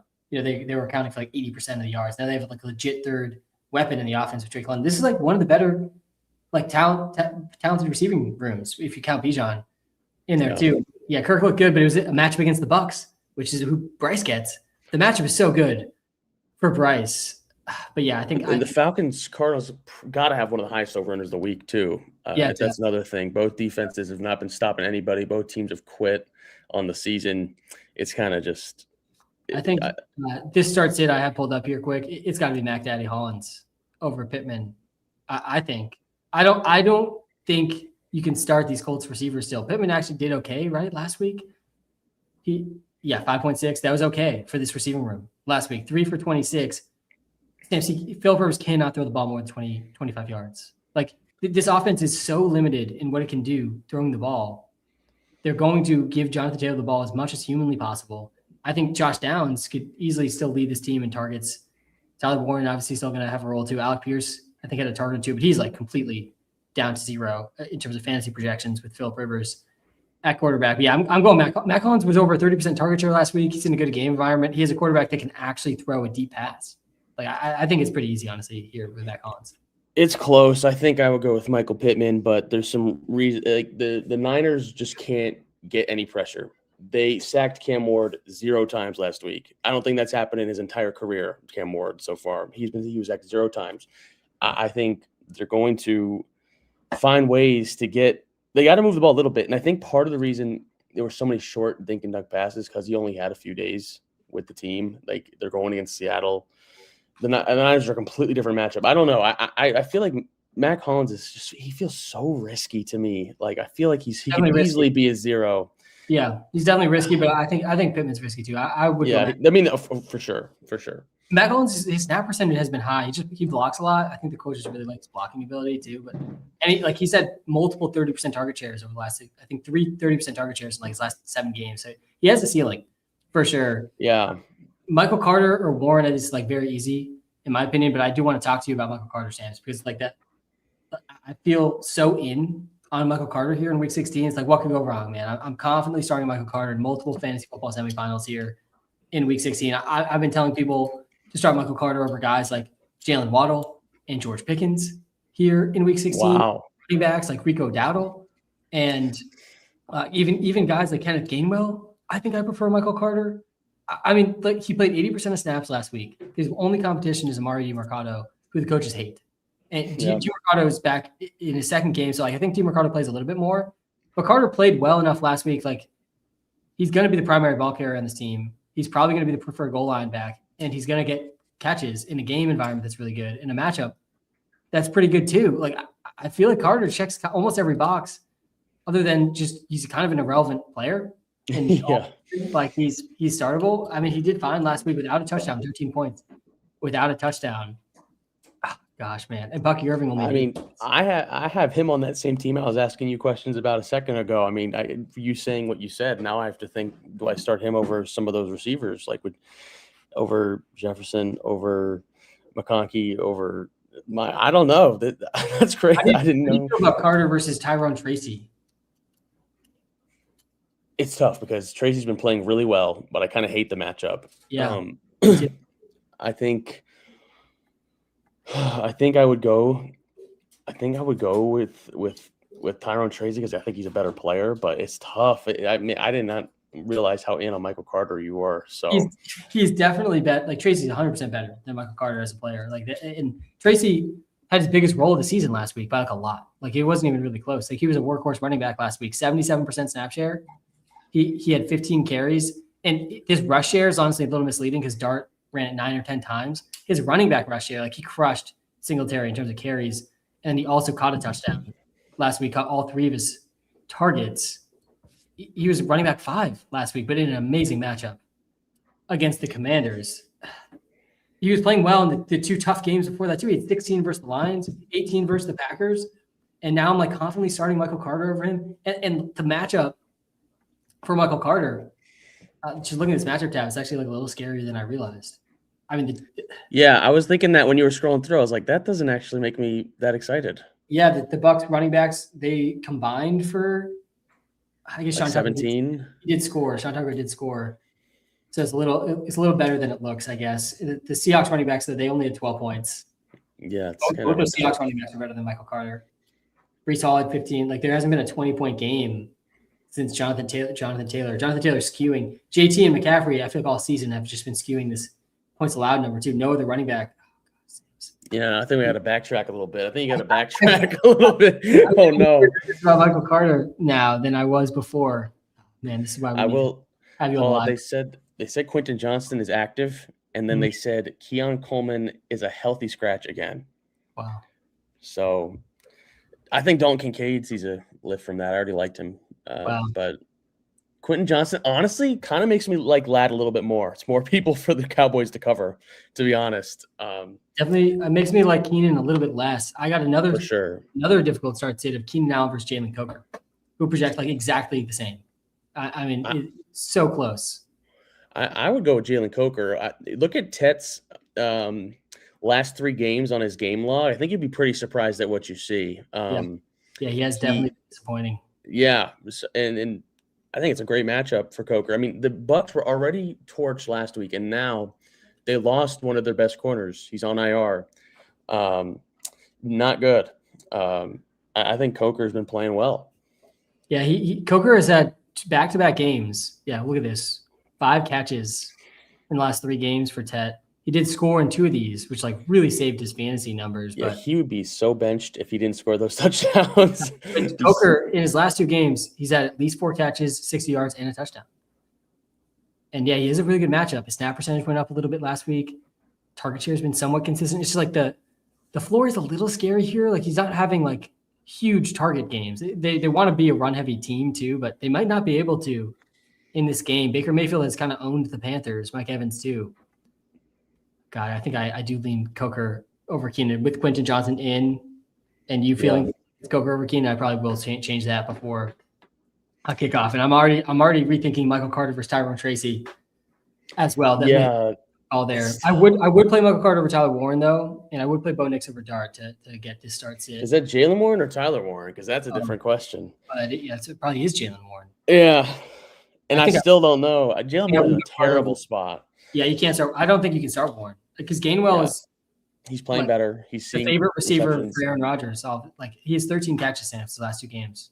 Kenneth Gainwell. He's a good player. I mean, he's a good player. It's kind of crazy. Yeah, the Lions have allowed I think it was the 2nd fewest yards or 3rd fewest yards to running backs. Like it's not a good matchup. I don't think it really matters the type of role he's in. Like they're really scheming him targets, and Rodgers just loves throwing to Gainwell. But it's not good news for Warren. It's a tough matchup for both running backs. For sure. Dowdle, Michael Carter, Olave in a non-PPR league. God, Olave in non-PPR is just not a match made in heaven. I think Carter's out of this too if it's not PPR. Yeah, I kind of agree. I think it's probably in non-PPR. It's probably got to be. It's either Dowdle or Olave. I like Olave a lot against the Jets if we're talking about PPR. I think it's Dowdle. Yeah. I have 2 more star sits for you that I'm very curious what you think. Yeah, Tyler Warren or Brenton Strange? It's Strange. It's not close. You think it's not close at all? Okay. Interesting. I think it's close in theory just because Warren's like much better than Strange. Like Warren's just a really, really good tight end. He's been good all season. But watching Tyler Warren last week, look how low we have. He's a tight end 17. But like the thing that keeps coming back to my head is like Rivers can't throw it deep. That's Tyler Warren's like that's where he can get the ball. Yeah, 100%. That could be 5 catches, 23 yards for Tyler Warren. He scores. He definitely could score. Like sometimes they give him some carries and stuff too. Like it's not like there's no potential, but like there's no ceiling. Like there is not a ceiling like there's no world where he scores 20 points. Like I just don't think it's really possible with Phillip Rivers operating the offense. Phillip Rivers had 120 passing yards last week. Like it, what share of that 120 is Warren really going to get? Last week it was 20 of that. Yeah, you're right. Yeah, I think it's Strange, and Strange is in a good spot against the Broncos. Yeah.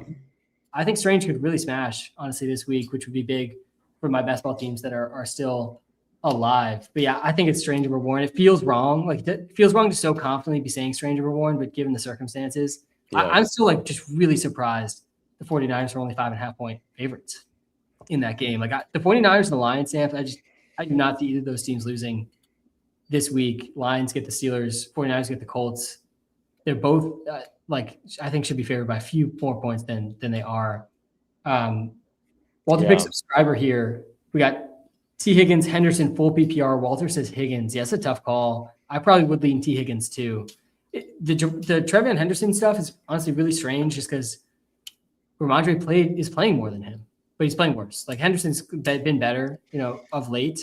Over the course of the season, it's honestly been pretty close. And it seems like the Pats coaches still like kind of prefer Ramondre for like just the base downs and like just as like a more reliable player, it feels like, even though Henderson has the bigger play potential. But yeah, T. Higgins' ceiling is just so high. This week, I think I would probably just go T. Higgins and not have to worry about the Pats split backfield. Yeah, it's very, very, very difficult. I mean, I don't know if you saw, but Henderson's number 1 in Rookie of the Year odds right now, which is kind of crazy to think about. I mean, think about that.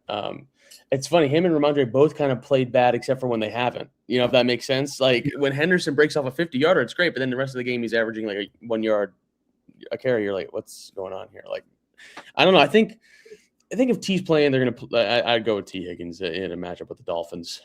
Seeing some people ask for the tight end rankings list. That's up on YouTube. I don't have a screenshot of it on TikTok, but you can come to the YouTube Live in the TikTok bio. Longtime sub here in the semis.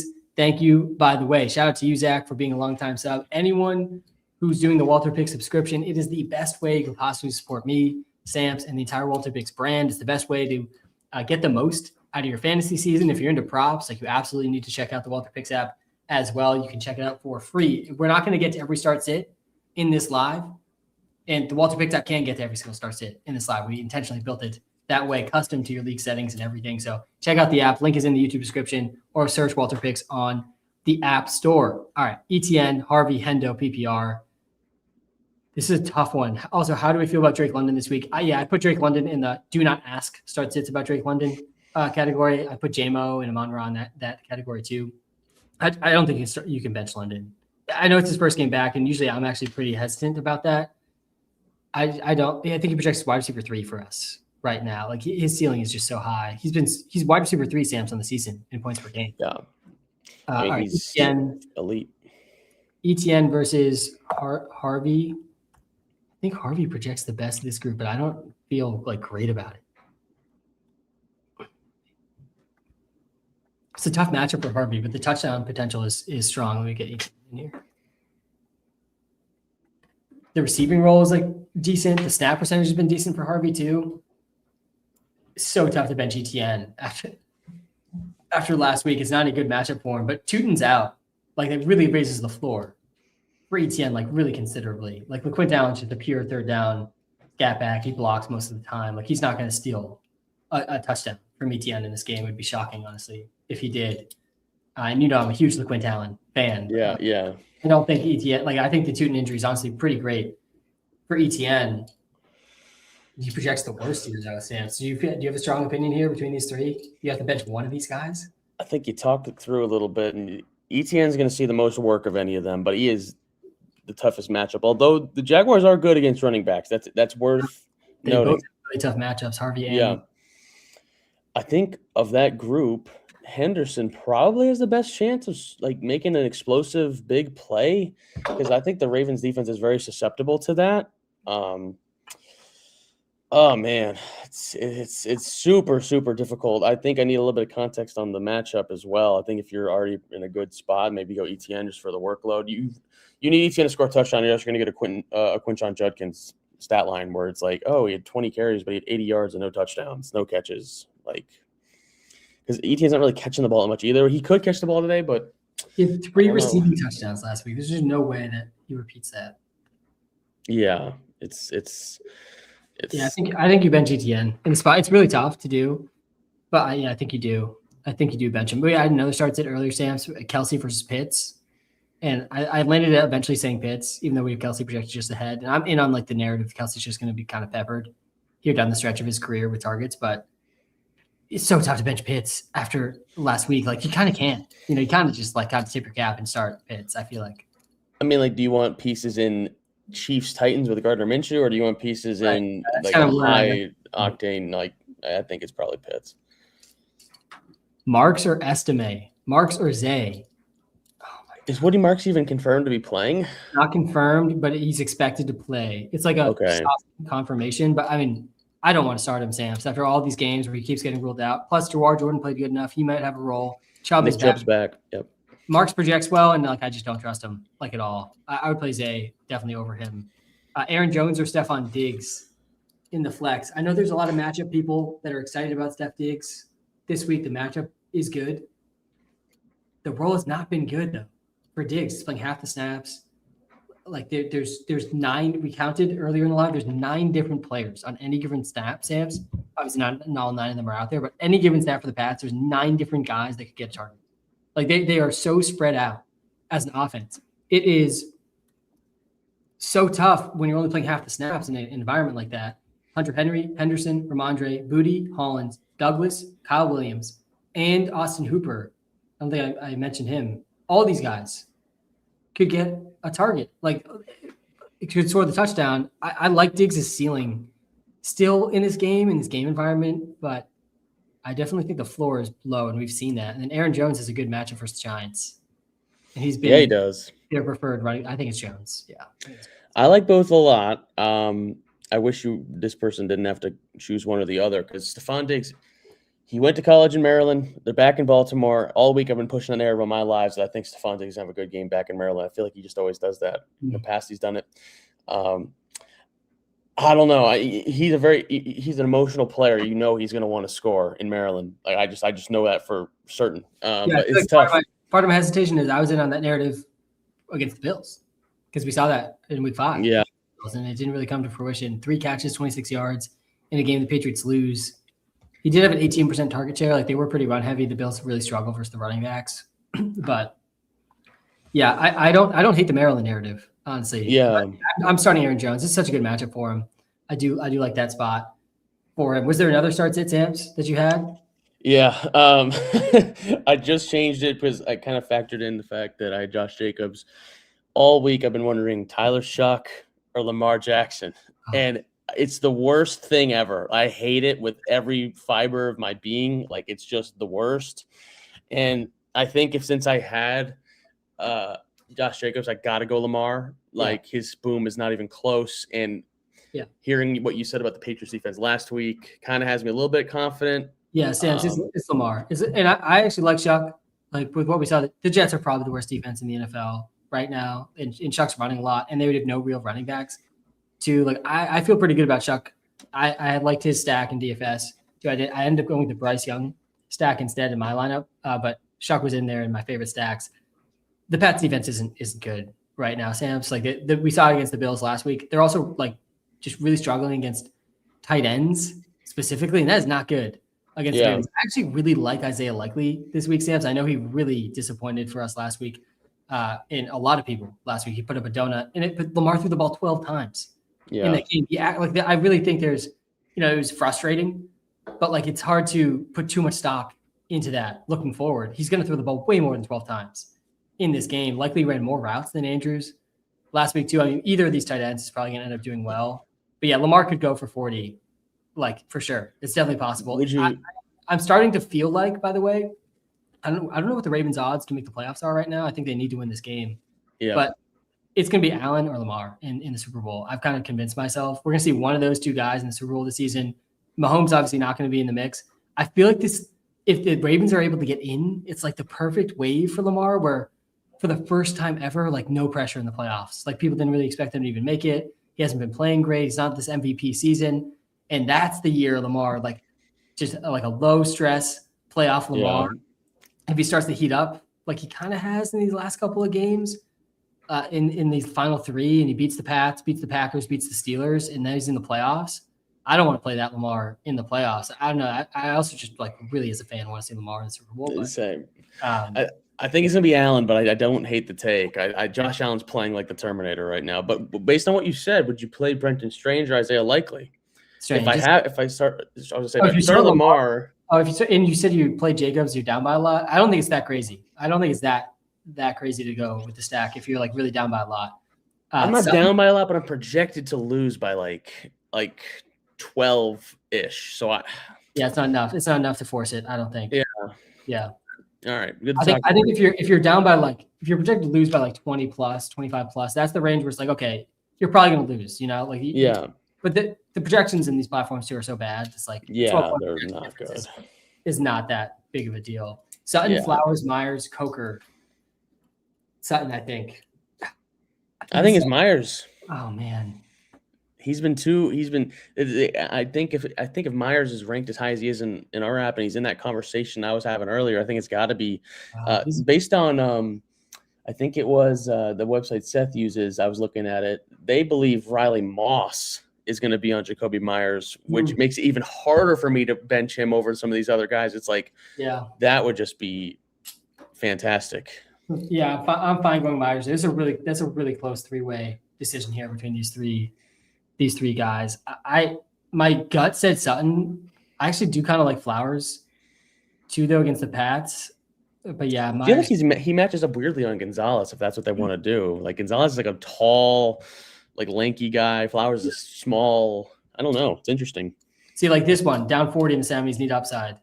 This one, I think, is like Buka. I think it's a Buka for sure. You go like Buka over ETN, over Kelsey, excuse me. I need boom after Puka. Yeah, Puka really just. Oh man, 2 weeks in a row, Thursday killed people. Yeah, crazy start to the fantasy playoffs on these Thursday nights. Waddle or Jacoby, half PPR. I think it's got to be Jacoby. Quinn Ewers is throwing the ball. I mean, what's Waddle's ceiling with Quinn Ewers? It's probably not great. I know it's the Bengals. Hear your Waddle take, but yeah, it's Myers. I'm fine going like the ceiling is similar. I think Waddle does have a ceiling, to be clear. We've seen 8 pass attempts from Quinn Ewers this season, Sam. He completed 5 of them. They weren't good. They were not good. And I know neither of us think Quinn Ewers is good from the prospect profiling we did ahead of the NFL draft. I think he went in the 7th round, right? I forget if it was 6th or 7th, but it was certainly towards the end of the draft, like borderline. It's like 1 a week, I feel like. Borderline. I have like an alarm in my head that catches it every time. Like some faith in the Dolphins to scheme like well still, but with HN and Waddle. But yeah, I'm not playing Waddle. Makes it really tough for Darren Waller too. They're very tough. There's been a bunch of starts. It's like this, Sam's, that I think are really, really tough between these 3 running backs specifically. I think you probably bench T-Mac with these 3 running backs as options. Harvey, and you have to start 2 running backs anyway. Harvey, Hampton, the more I think about Hampton, the more I really want to force him into lineups because I think his ceiling is like running back 1 ceiling. Like he could be the running back 1 this week, and I wouldn't be that. Not running back 1. Bijan's getting the Cardinals, but he could be a top 10 running back this week, and I certainly wouldn't be surprised by that at all. Harvey projects the best. Hampton actually projects the worst. We do have him with the highest ceiling here, though, and Judkins, his floor is like insane against the Bills, unless this offense just kind of collapses. Which is possible. I think that's going to happen. That's kind of where I'm at. They're 10.5 point underdogs. We did see Shedeur kind of collapse in his last game, and the Bills' offense isn't going to be stopped. Yeah. But there's no Dylan Sampson again, so it's like him and Raheem Sanders. So he should get 80% of the backfield touches against a Bills defense that has not been good against running backs. But yeah, the issue is like they can totally they know that the Bills know that. And who else is going to beat them? If they just focus on Fannin in the run game, I don't know how the Browns have any chance. And unless Judkins breaks one loose, which is possible, I think he's going to disappoint. He's been bad. Yeah. I said this earlier. I'll just say it again, since I don't think everyone here in the live was here before. Judkins has been under 4 yards per carry, Sam's, in back to back to back to back to back to back to back to back to back games. That's 9 straight games. Sam's terrible. 4 yards per carry or below, almost all of them under 4 yards per carry. And he was ripping more than 4 yards per carry basically every game for his first 4 games. Just complete night and day, really. And he's had good matchups: Jets, Ravens, Raiders, 49ers, Titans, Bears. Another good matchup versus the Bills. So yeah, the floor seems good from a role perspective, but the offensive environment and the efficiency have been so rough that I think I probably would actually bench him here and just go Harvey and Hampton in much safer offenses. Yeah, Hampton's interesting too because the Cowboys' run D's improved big time with the addition of Quinn Williams. But I think Herbert's in a very interesting spot. DFS guy for sure. I don't know if I feel confident to start him in a real playoff matchup. Herbert versus Brissett was a question I had earlier, and I think I actually have to make that call in one of mine. I'm going Brissett. It depends on what you need. Like if you need a ceiling, I think Brissett's capable, but I think Herbert's more likely given the opposing side. Brissett's floor is just it's like 15, 20. Like he's not been under 18 points a single time all season. Like he's such a good floor. Yeah, he's him. I don't know what to say. He's him. Dak or Brissett and T. Higgins. This person specifically asking for your thoughts here. This is my guy. This is my guy right here. I'm going to let you go first here with both these. Dak for Brissett. I actually answered this one earlier, so I'm curious what you say. I think I've answered both these actually earlier. So I'm curious what you say I don't think the projected win by 10 points should sort of affect this. Yeah. But yeah, which should you go with these? I'd go Brissett for sure.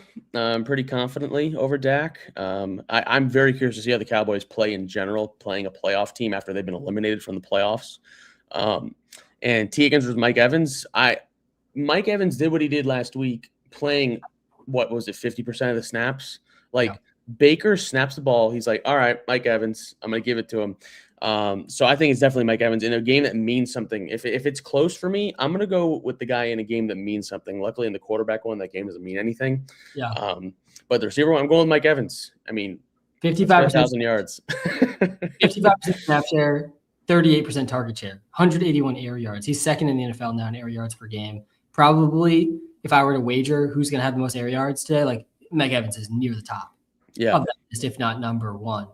So yeah, I like him for that reason too. And it wasn't like he had an easy matchup last week too. I know the Falcons haven't been great in the secondary, but he was up against AJ Terrell, I think, in some of those plays. And he's got JC Horn today too, which is not great, but it's the super important game. Like if the Panthers win, they basically are in the playoffs. Basically. I agree with you too on the QB start sit here. I said the same thing earlier. Sam's George Pickens has got to be the most difficult start sit, one of the most difficult start sits I've ever seen, because it doesn't seem like he's trying.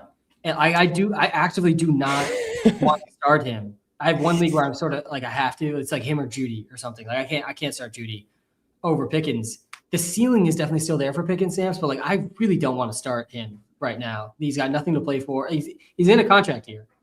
And he does have that to play for. Gosh.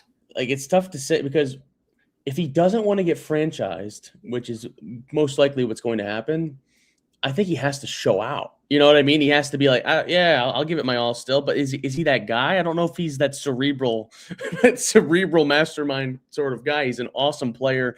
Sometimes he does some crazy things. A lot of times what I like to do is I look at the books. You can also look at our prop evaluator for this sort of thing. But look at the projected line there, because those guys are about as sharp as it gets. Whatever algorithm they have for setting those lines, they're always right there. Yep. It's great. So I would look at that too. Pickens, they have him at 64.5 yards. That's a lot. That's a lot.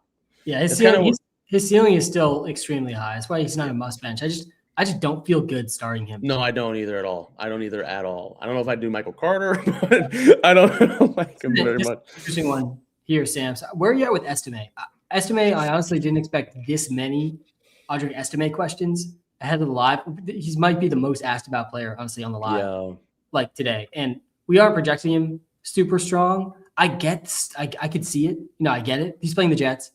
He was the leading receiving running back last week. So he's probably going to have that sort of receiving role. 3 catches for 39. He was kind of an underrated receiver coming into the league, but hasn't really been used that way at all up until last week. Last week was the first time we ever really saw him be used kind of as a receiver. Even when he was with the Broncos, he really wasn't being used much as a receiver on a team that throws the ball to the running backs a ton.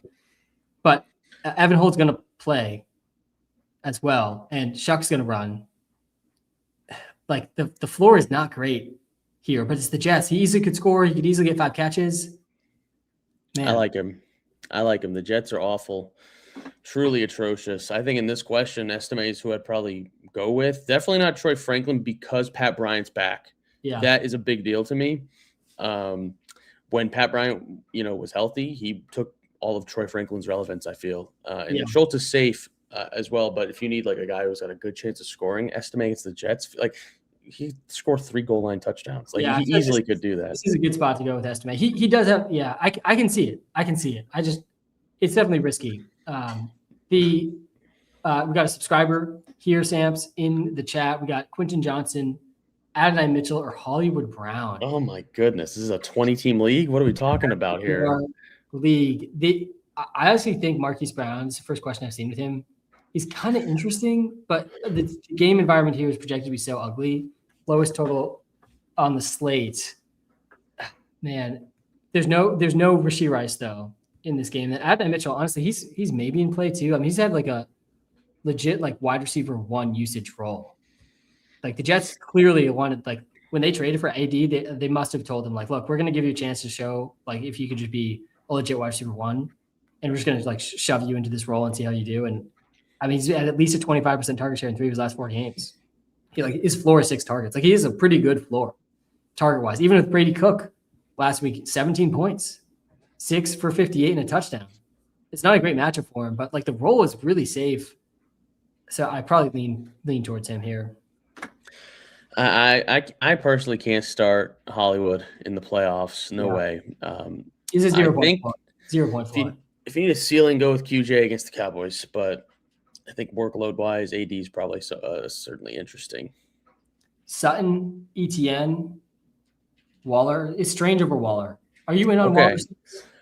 I was until I saw Quinn Ewers was playing quarterback, and there's certainly a world where they say like Mike McDaniel says, hey, like you're going to get Waller the ball, and I actually do think McDaniel's going to be coaching with some confidence because there was a report that came out saying the Dolphins are going to bring him back next year, which I think is fair. I think he's a great coach. I think the Tua situation really has screwed him over a little bit, but which he's partially responsible for, so it's on him. But still, I think he's going to be coaching with confidence. Like he's going to try to showcase what he can do. Like, hey, Ewers, get him the ball, we'll scheme it this way, that sort of thing. But I've been back and forth on Strange and Waller. I've been all over trying to figure out what to do. I think I'd go Strange.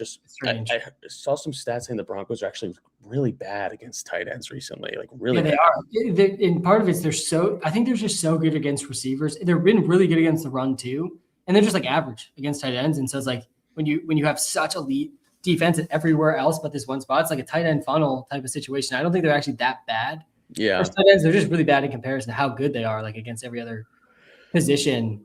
But yeah, I'm definitely going Strange over Waller. I think Sutton over ETN too. I think if you go Strange, you got to go with Sutton because I don't want to have both those guys, like he said in his comment. Sams, you got me second guessing Carter like so bad right now. I'm gonna be losing sleep. All we did was look at the player profile. All we did was look at the tab and saw the only 2 big games against the Falcons were Jonathan Taylor and Christian McCaffrey. End of list. Like there's almost no world where Carter goes 20 point, like 25 point. Like there's just not a super high ceiling. Carter or Woody or Brees have all 3. Sam's, I've been calling Brees like just a must bench. And honestly, someone, in a previous comment said, why is Brees so low? He can still ball, right? And he's in a contract year. And my answer to both those questions, I think, is yes. I think he still can ball. I think yes. Yes, he is in a contract year. I don't think you can start Brees Hall right now. Isaiah Davis scored the touchdown last week. Brees Hall snap percentage plummeted. That game was, a complete blowout. Who's to say this game won't be a complete blowout, though? They're 6-point underdogs. Yeah. They could easily lose by 30. That's crazy. 6-point underdogs to the Saints. Yeah, it wouldn't be that crazy. His over-under carries was 16.5. We actually identified that under as a pretty good value in this game, but still, that's a pretty high prop line. It's 16. Like, if you tell me Brees Hall is getting 16 carries versus the Saints, like that is startable. 100%. I think he's a ceiling guy. I agree. I would not want to start him, but like if you're down 30, 20, like I think he's got a higher ceiling than probably most running backs, just given how good he is. Yeah.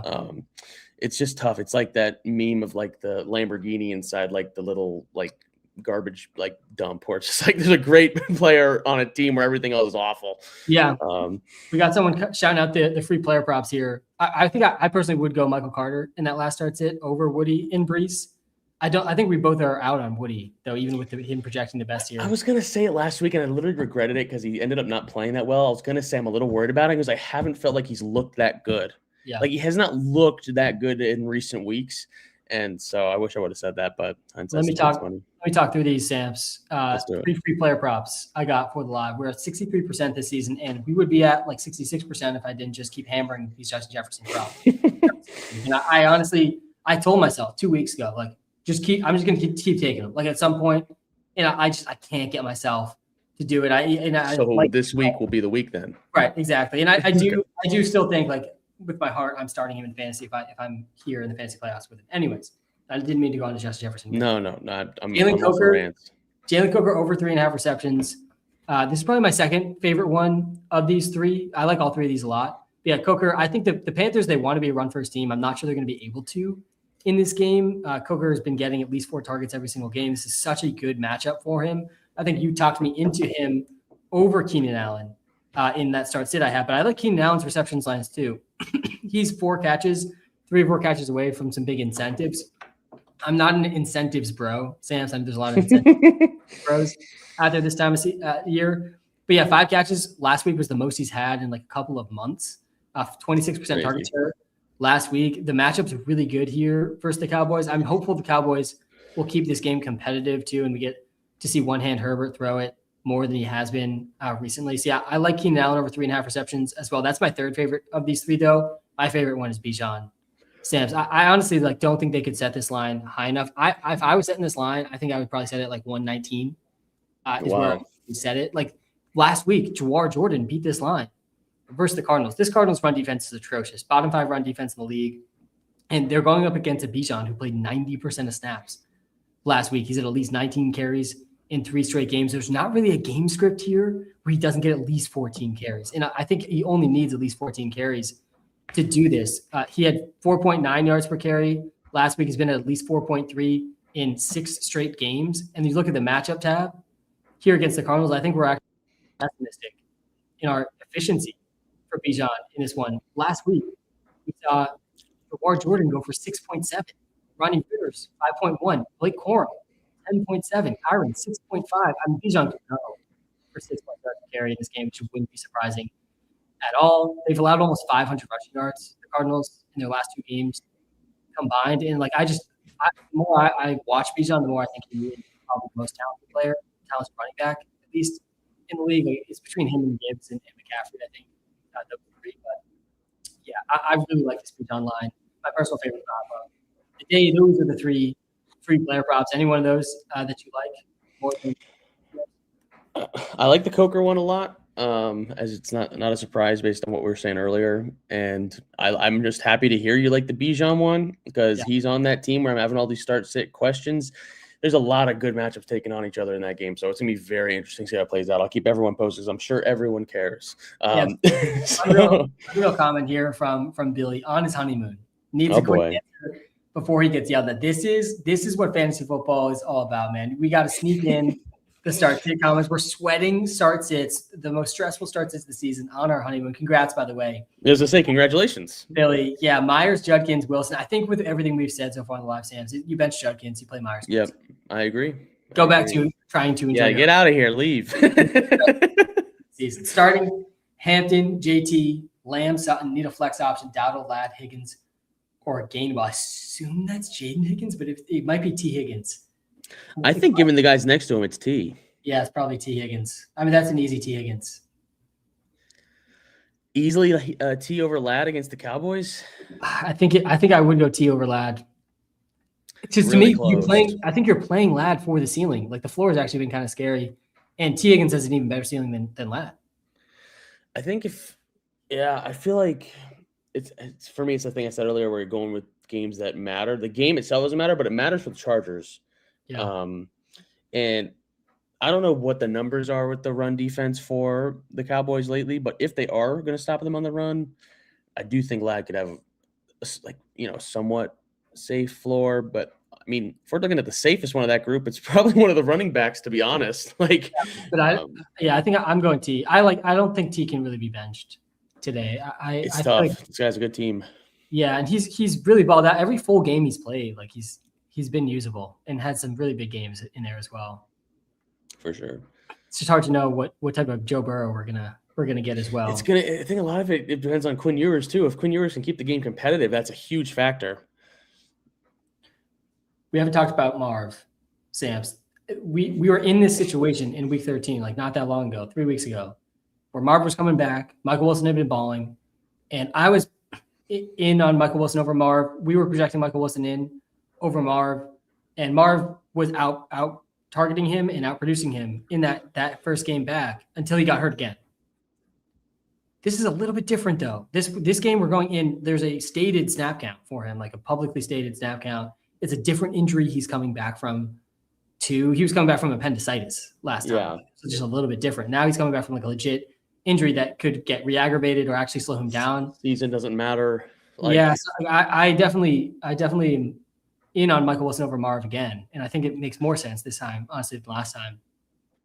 But him versus Addison and Booty and Amich. I mean, Addison's interesting, but the ceiling is there. I feel like all these Vikings receivers are projected so low in such a good matchup. But Jalen Naylor was their best receiver last week. Like it could so hard to know which of these receivers could pop. It could easily be a huge Jefferson game. Then Addison and Naylor are kind of quiet. I also could see these running backs having big games too. There's like five guys. Of these five guys, like one or two of them, including Mason and Aaron Jones, these three receivers. And you could toss Hawkinson in there if you want. Like two of those six guys will have huge games. The other four will be complete disappointments this week. So I understand Addison's appeal, but also the floor is low. I don't think you can start Booty or AD Mitchell. I mean, I think AD Mitchell might actually project the best. I think you probably play Marv though here of all these guys. Like in this spot, I probably would play Marv. What about you? If these are the alternative, I think I would agree. Yeah. In a vacuum, I don't want to play Marv because of that snap count. Whatever that number is, I don't know. It's one of the reasons I like Michael Wilson. Right. I think targeting the Vikings receivers in DFS and maybe alternating them in each of your lineups is a viable strategy because one of them you would have to think is going to have a great game, and it's probably going to be Jalen Naylor, someone that was like, oh, okay, like this. Yeah, Addison has a super high ceiling here. That's reflected as well. If you really need a ceiling, I think I might force it with Jordan Addison. Otherwise, I'm playing Marv. And the last data point of the similar situation does give me some confidence in Marv that because Jacoby Brissett he locks in his top guys. Like we've seen it, and it's so good for fantasy. And if Marv is the first read in some of these plays when he is out there, like he could score, he could have a big play. It's not a bad matchup on paper for him. So I'm still okay going there. If you don't need a really big boom game, otherwise I probably would go Addison. Quentin Johnson, Adonai Mitchell, or Hollywood. Didn't we already get to this? Yeah, we did. That one, I think, I said Adonai Mitchell. And then Woody or Tracy is Tracy over Woody. Yeah, I agree. Did we get to all your start sit stamps? I can pull up my list. My start sit questions. Yes, my list of players I like. Yeah. No. This one's gross, and I don't know if I could actually, in good conscience, tell anyone like, "Hey, do it." But I kind of like Evan Ingram. The Jaguars are bad against tight ends. It's a revenge game. It's gonna be points scored. It's not someone I'm chomping at the bit to play, but he's a boom bust tight end. Like it's a revenge game, super important. Broncos looking to lock up a 1 or 2 seed. Like I think Evan Ingram's interesting. I'm just throwing it out there. If you're looking at DFS or if you're really in a tough spot, like you're wanting to flex, like, a real stinky wide receiver, like I would consider Evan Ingram. Here's where his props are at. Honestly, this is kind of an interesting shout for the props too. I bet his receptions lines either 2.5 or 3.5 would be my guess. Maybe 2.5. Yeah. 2.5 I would like a lot. 3.5 would probably be plus odds and still somewhat reasonable. But yeah, I'd like the revenge game. Yeah, 3 receptions. 3 receptions is what we're at for Evan Ingram. 2.5, 3. On Prize Picks it says 3. That's the only one I can look at quickly enough without having to do much legwork. But yeah, and I'm kind of with you. I kind of like Travis Kelce, another tight end. I feel like he could get you 12 points, and I think you're happy with that. I kind of think that's what we're looking at. So yeah. Yes, I was saying earlier in the live, he was on my do not draft list again this year, and my rationale for having him on the do not draft list is the exact opposite of what has come to fruition. Literally the polar possible opposite situation. I was not drafting him because they were already going to be in the playoffs, and so they're going to be resting him. And now they are already eliminated from the playoffs, and so they are pushing him full throttle because he's about to retire. It's like the exact opposite of what I expected going into the season. And yeah, I think he is a start. I probably would start Pitts over him with how insane Pitts was last week, and the matchup's good, better for Pitts too. But otherwise, I'm playing Kelce over Strange, Fannin, Bowers, Henry, Juwan, all these other tight ends. Oh, it's another tech I have. He's one of my he was single favorite rookie in the entire draft, but you have to bench Harold Fannin. The most points the Bills have given to a tight end all season is 12. Like I know he's been playing good, but this game script is not good for him. Who else do they have to cover? Like it feels like an absolute nightmare here. Like it's bad. Gesicki had 20. They gave 2 games of 12 or more. Everyone else has been under that. That was in one of my videos this week. So I don't see it. I do not see it for Harold Fannin, even though he's my pride and joy. Yeah, my counter argument to this, I do think Fannin can be started in some leagues. He had the highest tight end target share of the season of any tight end last week, 45% target share. And you're not using him as a traditional tight end either. Like they're just like scheming him like such unique routes and opportunities. Like he's running routes out of the backfield. He's running routes at slot receiver and tight end. I think he's startable. I definitely agree. It's the Stone Cold worst scenario for him here versus the Bills. Like his ceiling is definitely capped. But I mean, he has 25 targets in his last 2 games. I mean, there's not really tight ends on his target share level. He's up to 3rd, Samps, in targets this season, 4th in target share. What a world we're living in, man. With Love it. I'm happy to hear it, but I don't like it this week. Stuff. But yeah, I do also just have like really big implosion concerns for the Browns offense. I think Shedeur could really struggle here. So I don't think it's like a bad spot. This feels like a bad spot for sure. Yeah. And they're at home at least. They have that, but it's probably gonna be really cold. But yeah, like starting Bowers over him, I'm fine with that. I probably would start Bowers over Finn, and just because also like in my gut, it's just like it's tough. It's similar to the Jefferson stuff. It is tough to bench Bowers for a guy like Fannin here in Week 16 in the semifinals. Let's get to the starts. I got pulled up. This one's crazy. I was reading it a second ago. This one's Bucky, crazy. Brown, Hendo, Jamar Chase, or Jamar Jordan, do you think that is? That's Jamar Chase, because if you read the rest of it, it's just a truly preposterous question. Make Chase my wide receiver 3 after. Oh, wow. Which do you Yeah, so you're going Jamar. You're going Jamar Chase, 100%. And this starts at like 100,000%. Yeah. Yeah. It says pick 3. Bucky, Brown, Hendo. It's probably Brown, and let me go to the running back tiers here again. Yeah, I would go Chase Brown against the Dolphins. They have been better versus running backs recently, but his role is unique. He's going to catch some passes. Yeah.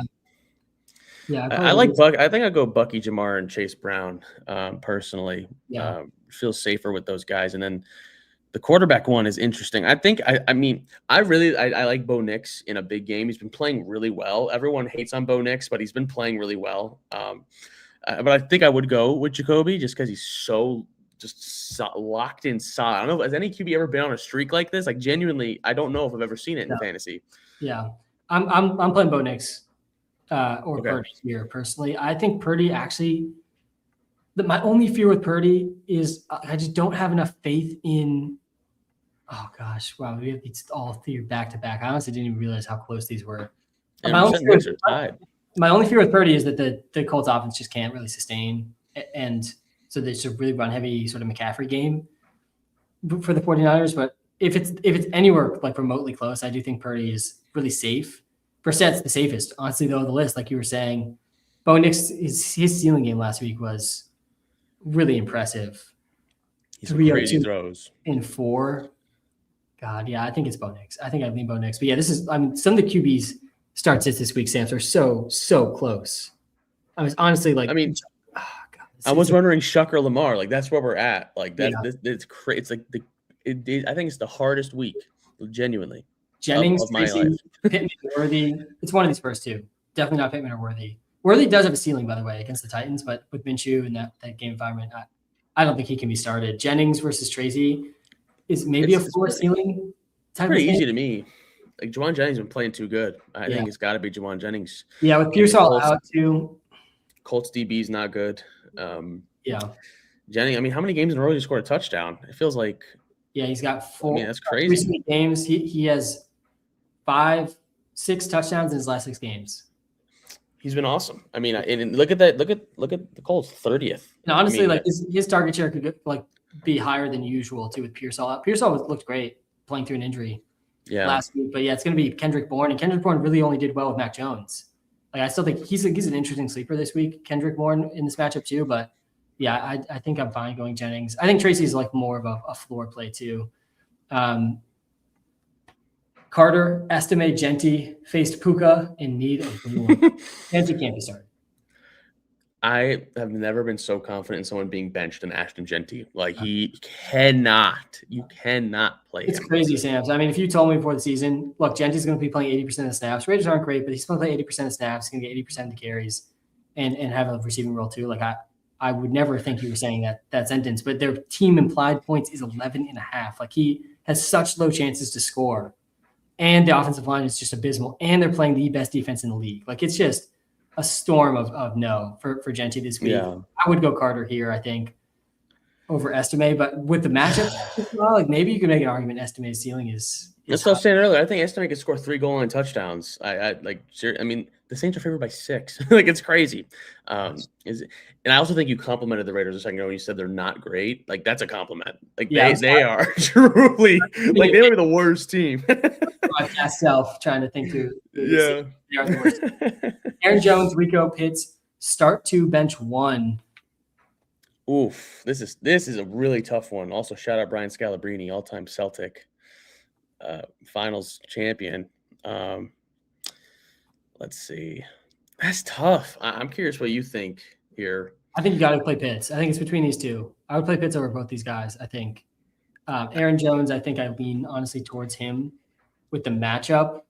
They're in similar roles too, right? Like both these backfields are pretty split. Both could go towards a hot hand approach. Any given, and I think like Chuba Hubbard actually looks pretty good. I think he's the preferred receiving back too. I do think the Bucs offense succeeds as well. So yeah, I think I lean Aaron Jones and Pitts here and bench Rico, Barry Sanders, Dowdle here in week 16. Aaron Jones' workload has also been pretty encouraging. I think it's more than what like someone who hasn't been locked into that would expect. Legacy is on the line. Here we are at the fantasy semifinal stamps. This is what is at stake here. Our fantasy football legacies. Etienne, Hampton, or Jacoby. With everything we've talked about so far, it feels like it's between Hampton and Jacoby. Legacy on the line. I feel like that Max Kellerman thing we were talking about, give me Iguodala. Also, I think this person was in my live stream last night, so if it is, good to see you again. Legacy on the line. They just extended him. Give me Jacoby. That's what I would say. I'm curious when we go to the matchup tab on Hampton, what the running backs have looked like against the Cowboys recently. Yeah. Well, the thing is, I talked about this earlier. I'm really in on Hampton because it's been a tale of 2 seasons for the Cowboys run defense, and it changed when Quinnen Williams was traded for, and he's out. Sam, he's out this week. Oh, he's out. So, that's huge. Not realize. I think it's like really, really huge. So at the start of the season, they were horrible. 18, 14, 12, 32, 18, 34, 24, 14, like just consistent RB2, RB1 production. Then they trade for Quinnen Williams, like here around the bye. Yeah. Genty goes under 10. Saquon goes under 12.5. Quinnen's out. Oh, and man. Gibbs had a 37-point game, but he had 7 for 77 in the receiving game and 3 rushing touchdowns in that game. But so that, that's an outlier. But every other game, like they've really been good against the run. And yeah, now Quinnen's out. That's like a huge. How did I miss that? I'm normally the guy who knows all this stuff. How did I miss? That's crazy. Let me go back on what I said a second ago. I don't want my legacy to be on the line yet. I need to think about this a little bit further. That's crazy.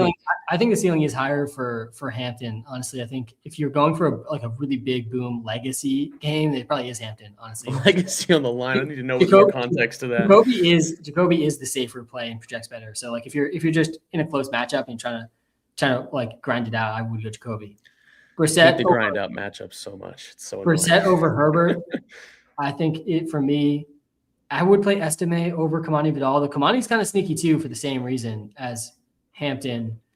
Full PPR playoff on the line. Genty versus Texans or Michael. Yeah, it's Carter. This one is Carter. You can't play Genty. I mean, we're saying that he's going to drop like his best game of his career in a shocking fashion. Good. Like if they're able to sustain drives, like he could definitely have a good game, but it's just no confidence they can do that. Egbuka, Pickens, Juwan, 2 out of 3 to start. You're playing Juwan. Yep. And this is the one, Sam, is like, I don't want to start Pickens, man. I don't want to start him. But do you want to start Egbuka? No, I don't. Like, I don't.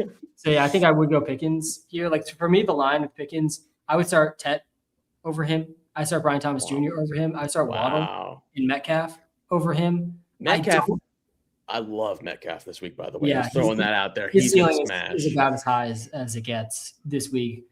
I don't think I'd start Diggs over Pickens. Like I don't think I'd start Marv or Keenan or Coker.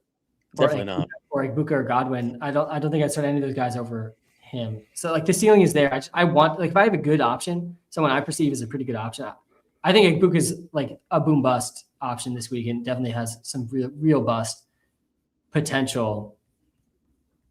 Was there any other take stamps you had before we get some more start sits in and we wrap up here in the next like 10, 15?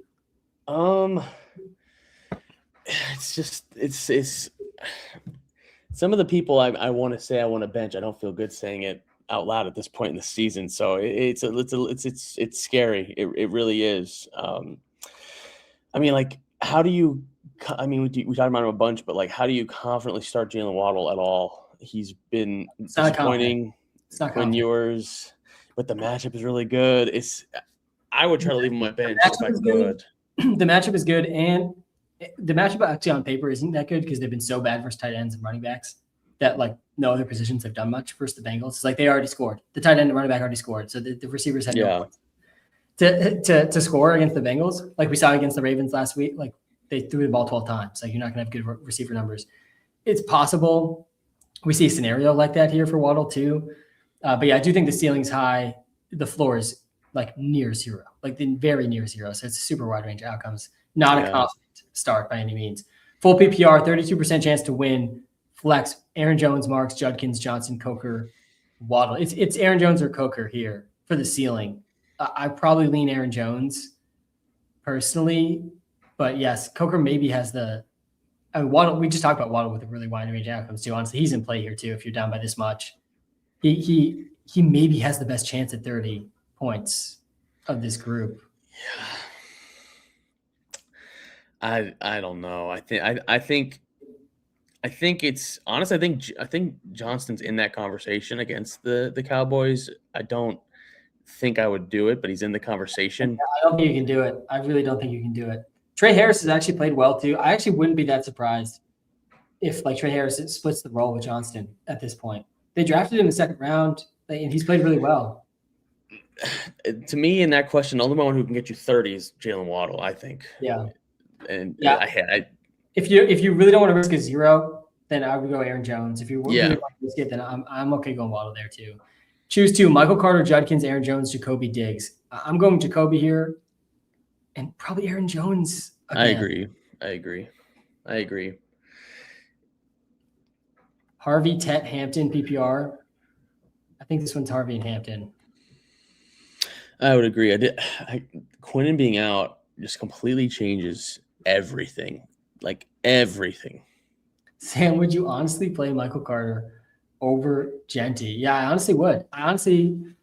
Yes. I honestly would, man. It's like I said this earlier in live. I honestly feel like I'm more convinced it's going to go wrong now since Sam's joining live with the matchup tab. But like week 16, fantasy football semifinals, we're confidently starting Michael Carter. Sam's. What could go wrong, man? What could possibly? That's kind of how I felt about Colby Parkinson. That's how I kind of felt, and it went wrong. It went very wrong. Yeah, and like I mean, Sam's our comp for Genty before the season was LaDainian Tomlinson. Like that's who he was comping to from an NFL player prospect perspective, from his production in college, his draft capital, like everything is combine numbers and his 40-yard dash, like everything. His comp was LT, but he's playing behind the worst offensive line in the league. He's playing the number one defense in the league, and his team has an 11.5 point implied team total.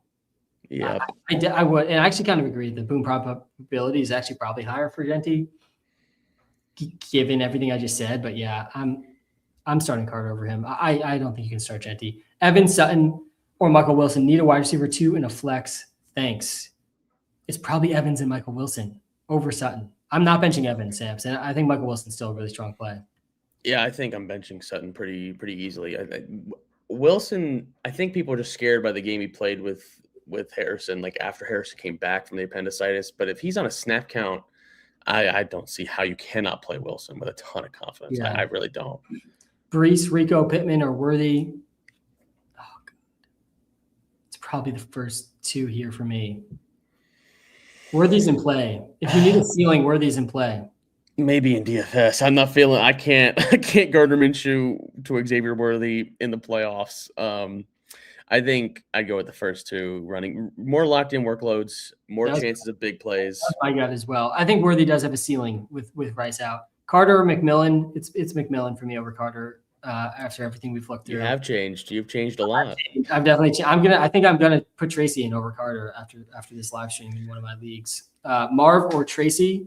Speaking of Tracy, that one's close. I think that's probably is Tracy. I think it is. I mean, what does a snap count mean? That's the big question. Yeah. I don't know what that means. It could be 50%. It could be 20%. It could be 80% of what his normal role would be. Like I don't know. I don't know what it means. Yeah, see, Zams, this is one like you're benching Pickens here. Like I'm not playing Pickens when I have these other guys. all three of Yeah. which have way more confidence they're going to try today than Pickens. I agree. I agree. They all have similar ceilings, honestly, to Pickens too. It's like you're playing Pickens purely for the ceiling. Woody or Judd? I like that nickname for him. I'd go with Judd. I think I go with Judd. I mean, the thing is Woody 100%? If Woody is 100%, it's the Raiders. Like, could easily have a good game. He projects so well. We're projecting him like he's at basically 100% here too. We have him for 60% of the carries, 17 carries that equates to in this game. If that's the case, then it's Woody. If we believe that, then that's Woody. Ankle plans to play. Chubb is back. I honestly think we're over projecting the carries like a little bit here. Probably, I think, because when this game's over by the second quarter, it's going to be a lot of Jawar Jordan and Nick Chubb will be sprinkled in there as well. Carter, estimate, Genty, PPR need a boom. I mean, you're really grasping for booms here. I did just say I do think Genty's boom is higher than Carter's, but estimate is probably actually the sneaky option here. Can you imagine seeing this question with zero context before the season? God. Crazy. Like, hey, week 16, look at this one. Carter, Judkins, Jones, Jacoby, Pollard. Diggs, first Pollard question I've seen on this live stance. We're 4 hours in. First Pollard question. Wow. That I've seen. He's been smashing back-to-back games. He's been over 100 yards and a touchdown back-to-back games, but this is a tougher matchup against the Chiefs. I don't think you need to force him in. If you're picking two, it's probably Jacoby and Jones for me over Pollard. Do you feel differently? I think we both probably agree on Jacoby. Yeah, I would agree. I think if you – I kind of feel like Pollard's ceiling's higher than Aaron Jones's. Less competition. I could definitely see Aaron Jones being vultured by Jordan Mason. We do have Pollard projected ahead too here. Yeah, I think if it depends on the matchup. I think I would go with. I mean, look at what Pollard's done recently. It's like, how do you not say, all right, I got to play him? And it's a Chiefs team that Chiefs are playing for nothing. Like the Chiefs are playing for nothing. Like I think they have the 12th pick in the draft, which is crazy to think about. By the way, the Chiefs 12th pick, and it can only get better. Like if they keep losing, so. I think we already answered this one. I would go percent over Herbert. Metcalf, Dowdle, Marv, Wilson, Tet, Jennings. Pick 3. It's Jennings, Wilson, Metcalf. Yeah, I think it looked pretty easy. Yeah. And that profile picture reminded me that Tank Dell exists. I hope Tank Dell comes back to what he used to be. Yeah, he should come back next season. It was a really rough injury that he had, though. Yes, it was Harvey awful. or Sutton? Walter says Harvey. Oh man, that is hard. He played 2/3 of the snaps last week, Samps. He's got a receiving role. He's got one of the better odds to score on the prop, just based on the prop lines. Across all the running backs, he's like minus 110 to score. Because he's been a touchdown machine. And then you got Sutton with like 5 different potential receivers. Yeah, that's true. Is higher. I think I probably would lean Harvey, though, especially if you're just trying to lock in like 10 plus. Dak or Purdy? Dak got me here, but Cowboys being eliminated makes me nervous. I would go Purdy over Dak. Harvey, Hampton, Carter, and Flex. I think it's Harvey or Hampton. I think Hampton's ceiling is higher. I believe that it's Hampton with Quinton out. The Jags run D is good. Like it is.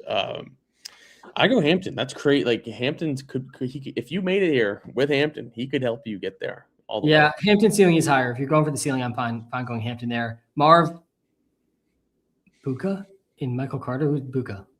Emeka Egbuka. I would have to imagine. I don't know why it's just 2 more letters.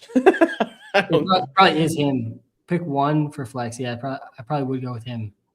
I don't know. Michael Carter is definitely in play here too. Michael Carter versus Marv is honestly kind of tough as well. This is a really tough one, honestly. Let's pull this up. That is tough. We're gonna project Carter, I think, the best.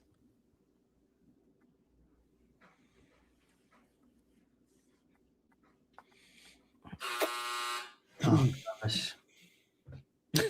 Yeah, Yeah, it's Carter for the floor, Igbokwe for the ceiling. If you're going for the ceiling, you go Igbokwe. If you're trying to just lock in 10, I think it is Carter. Chris Olave, yes to Chris Olave. No other side of this question, none needed though. You're starting Olave this week for sure. Marks, Tracy, Dowdle, Emeka Egbuka, Brees Hall, Michael Carter. Pick 3 here, Stamps. We're playing Tracy. We're playing Dowdle. We're both very skeptical about Marks, but man, if he does have his normal role, like he really could smash. 100%. Oh man, I think I'm going with the 3 running backs: Tracy, Dowdle, Carter. Here, I still think I lean Tracy over Marks. Yeah, I mean, it's just tough because, like, if Marks doesn't score and the Texans are up big and he's dealing with an injury, why would he play at all the rest of the game? I think I agree with you, but there's a lot of interesting options in that question. This is a close one, Sam. So what do you think about this? I'm going Estime. I don't trust Keenan Allen at all.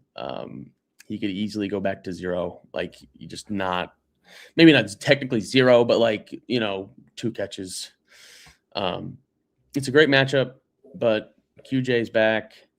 Lots of mouths to feed. I don't know. I think Estime's got a much better chance of scoring.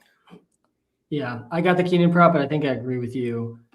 Lamar shock. Look at this one, Sam. Here we go. Lamar, Hall, Gainwell, Woody, choose 2. I think you bench Hall here. I agree. Woody is like the 2 guys that I've been telling a lot of people to bench today. I think I probably would go Woody Marks over Hall. I'm playing Hampton over Michael Carter. Samson's really talked me kind of off the cliff with Michael Carter, I think.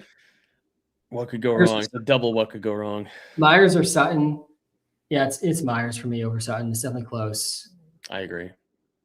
Sams, any final takes you got before we wrap up the live? I honestly am more curious. I think the Bucs are going to beat the Panthers. I'll say that. But I'm curious. And I also think that the Broncos are going to beat the Jaguars. But for tonight's game, I want to know from a Patriots fan, what do you think Ravens-Patriots looks like, and what do you think the result's going to be in Baltimore? I think it's honestly going to be kind of similar to the Bills game, except the Ravens defense being a little bit better than the Bills defense. I think the defensively for the Pats will be pretty similar to that Bills game, where like it's just really tough for them to string a lot of stops together. I think the Ravens do go over 30 points. I do think the Ravens win as well. I think the Pats, though, I do think we see Drake May play much better in this game. It was like a very run-heavy, sort of running back-heavy game for the Pats against the Bills.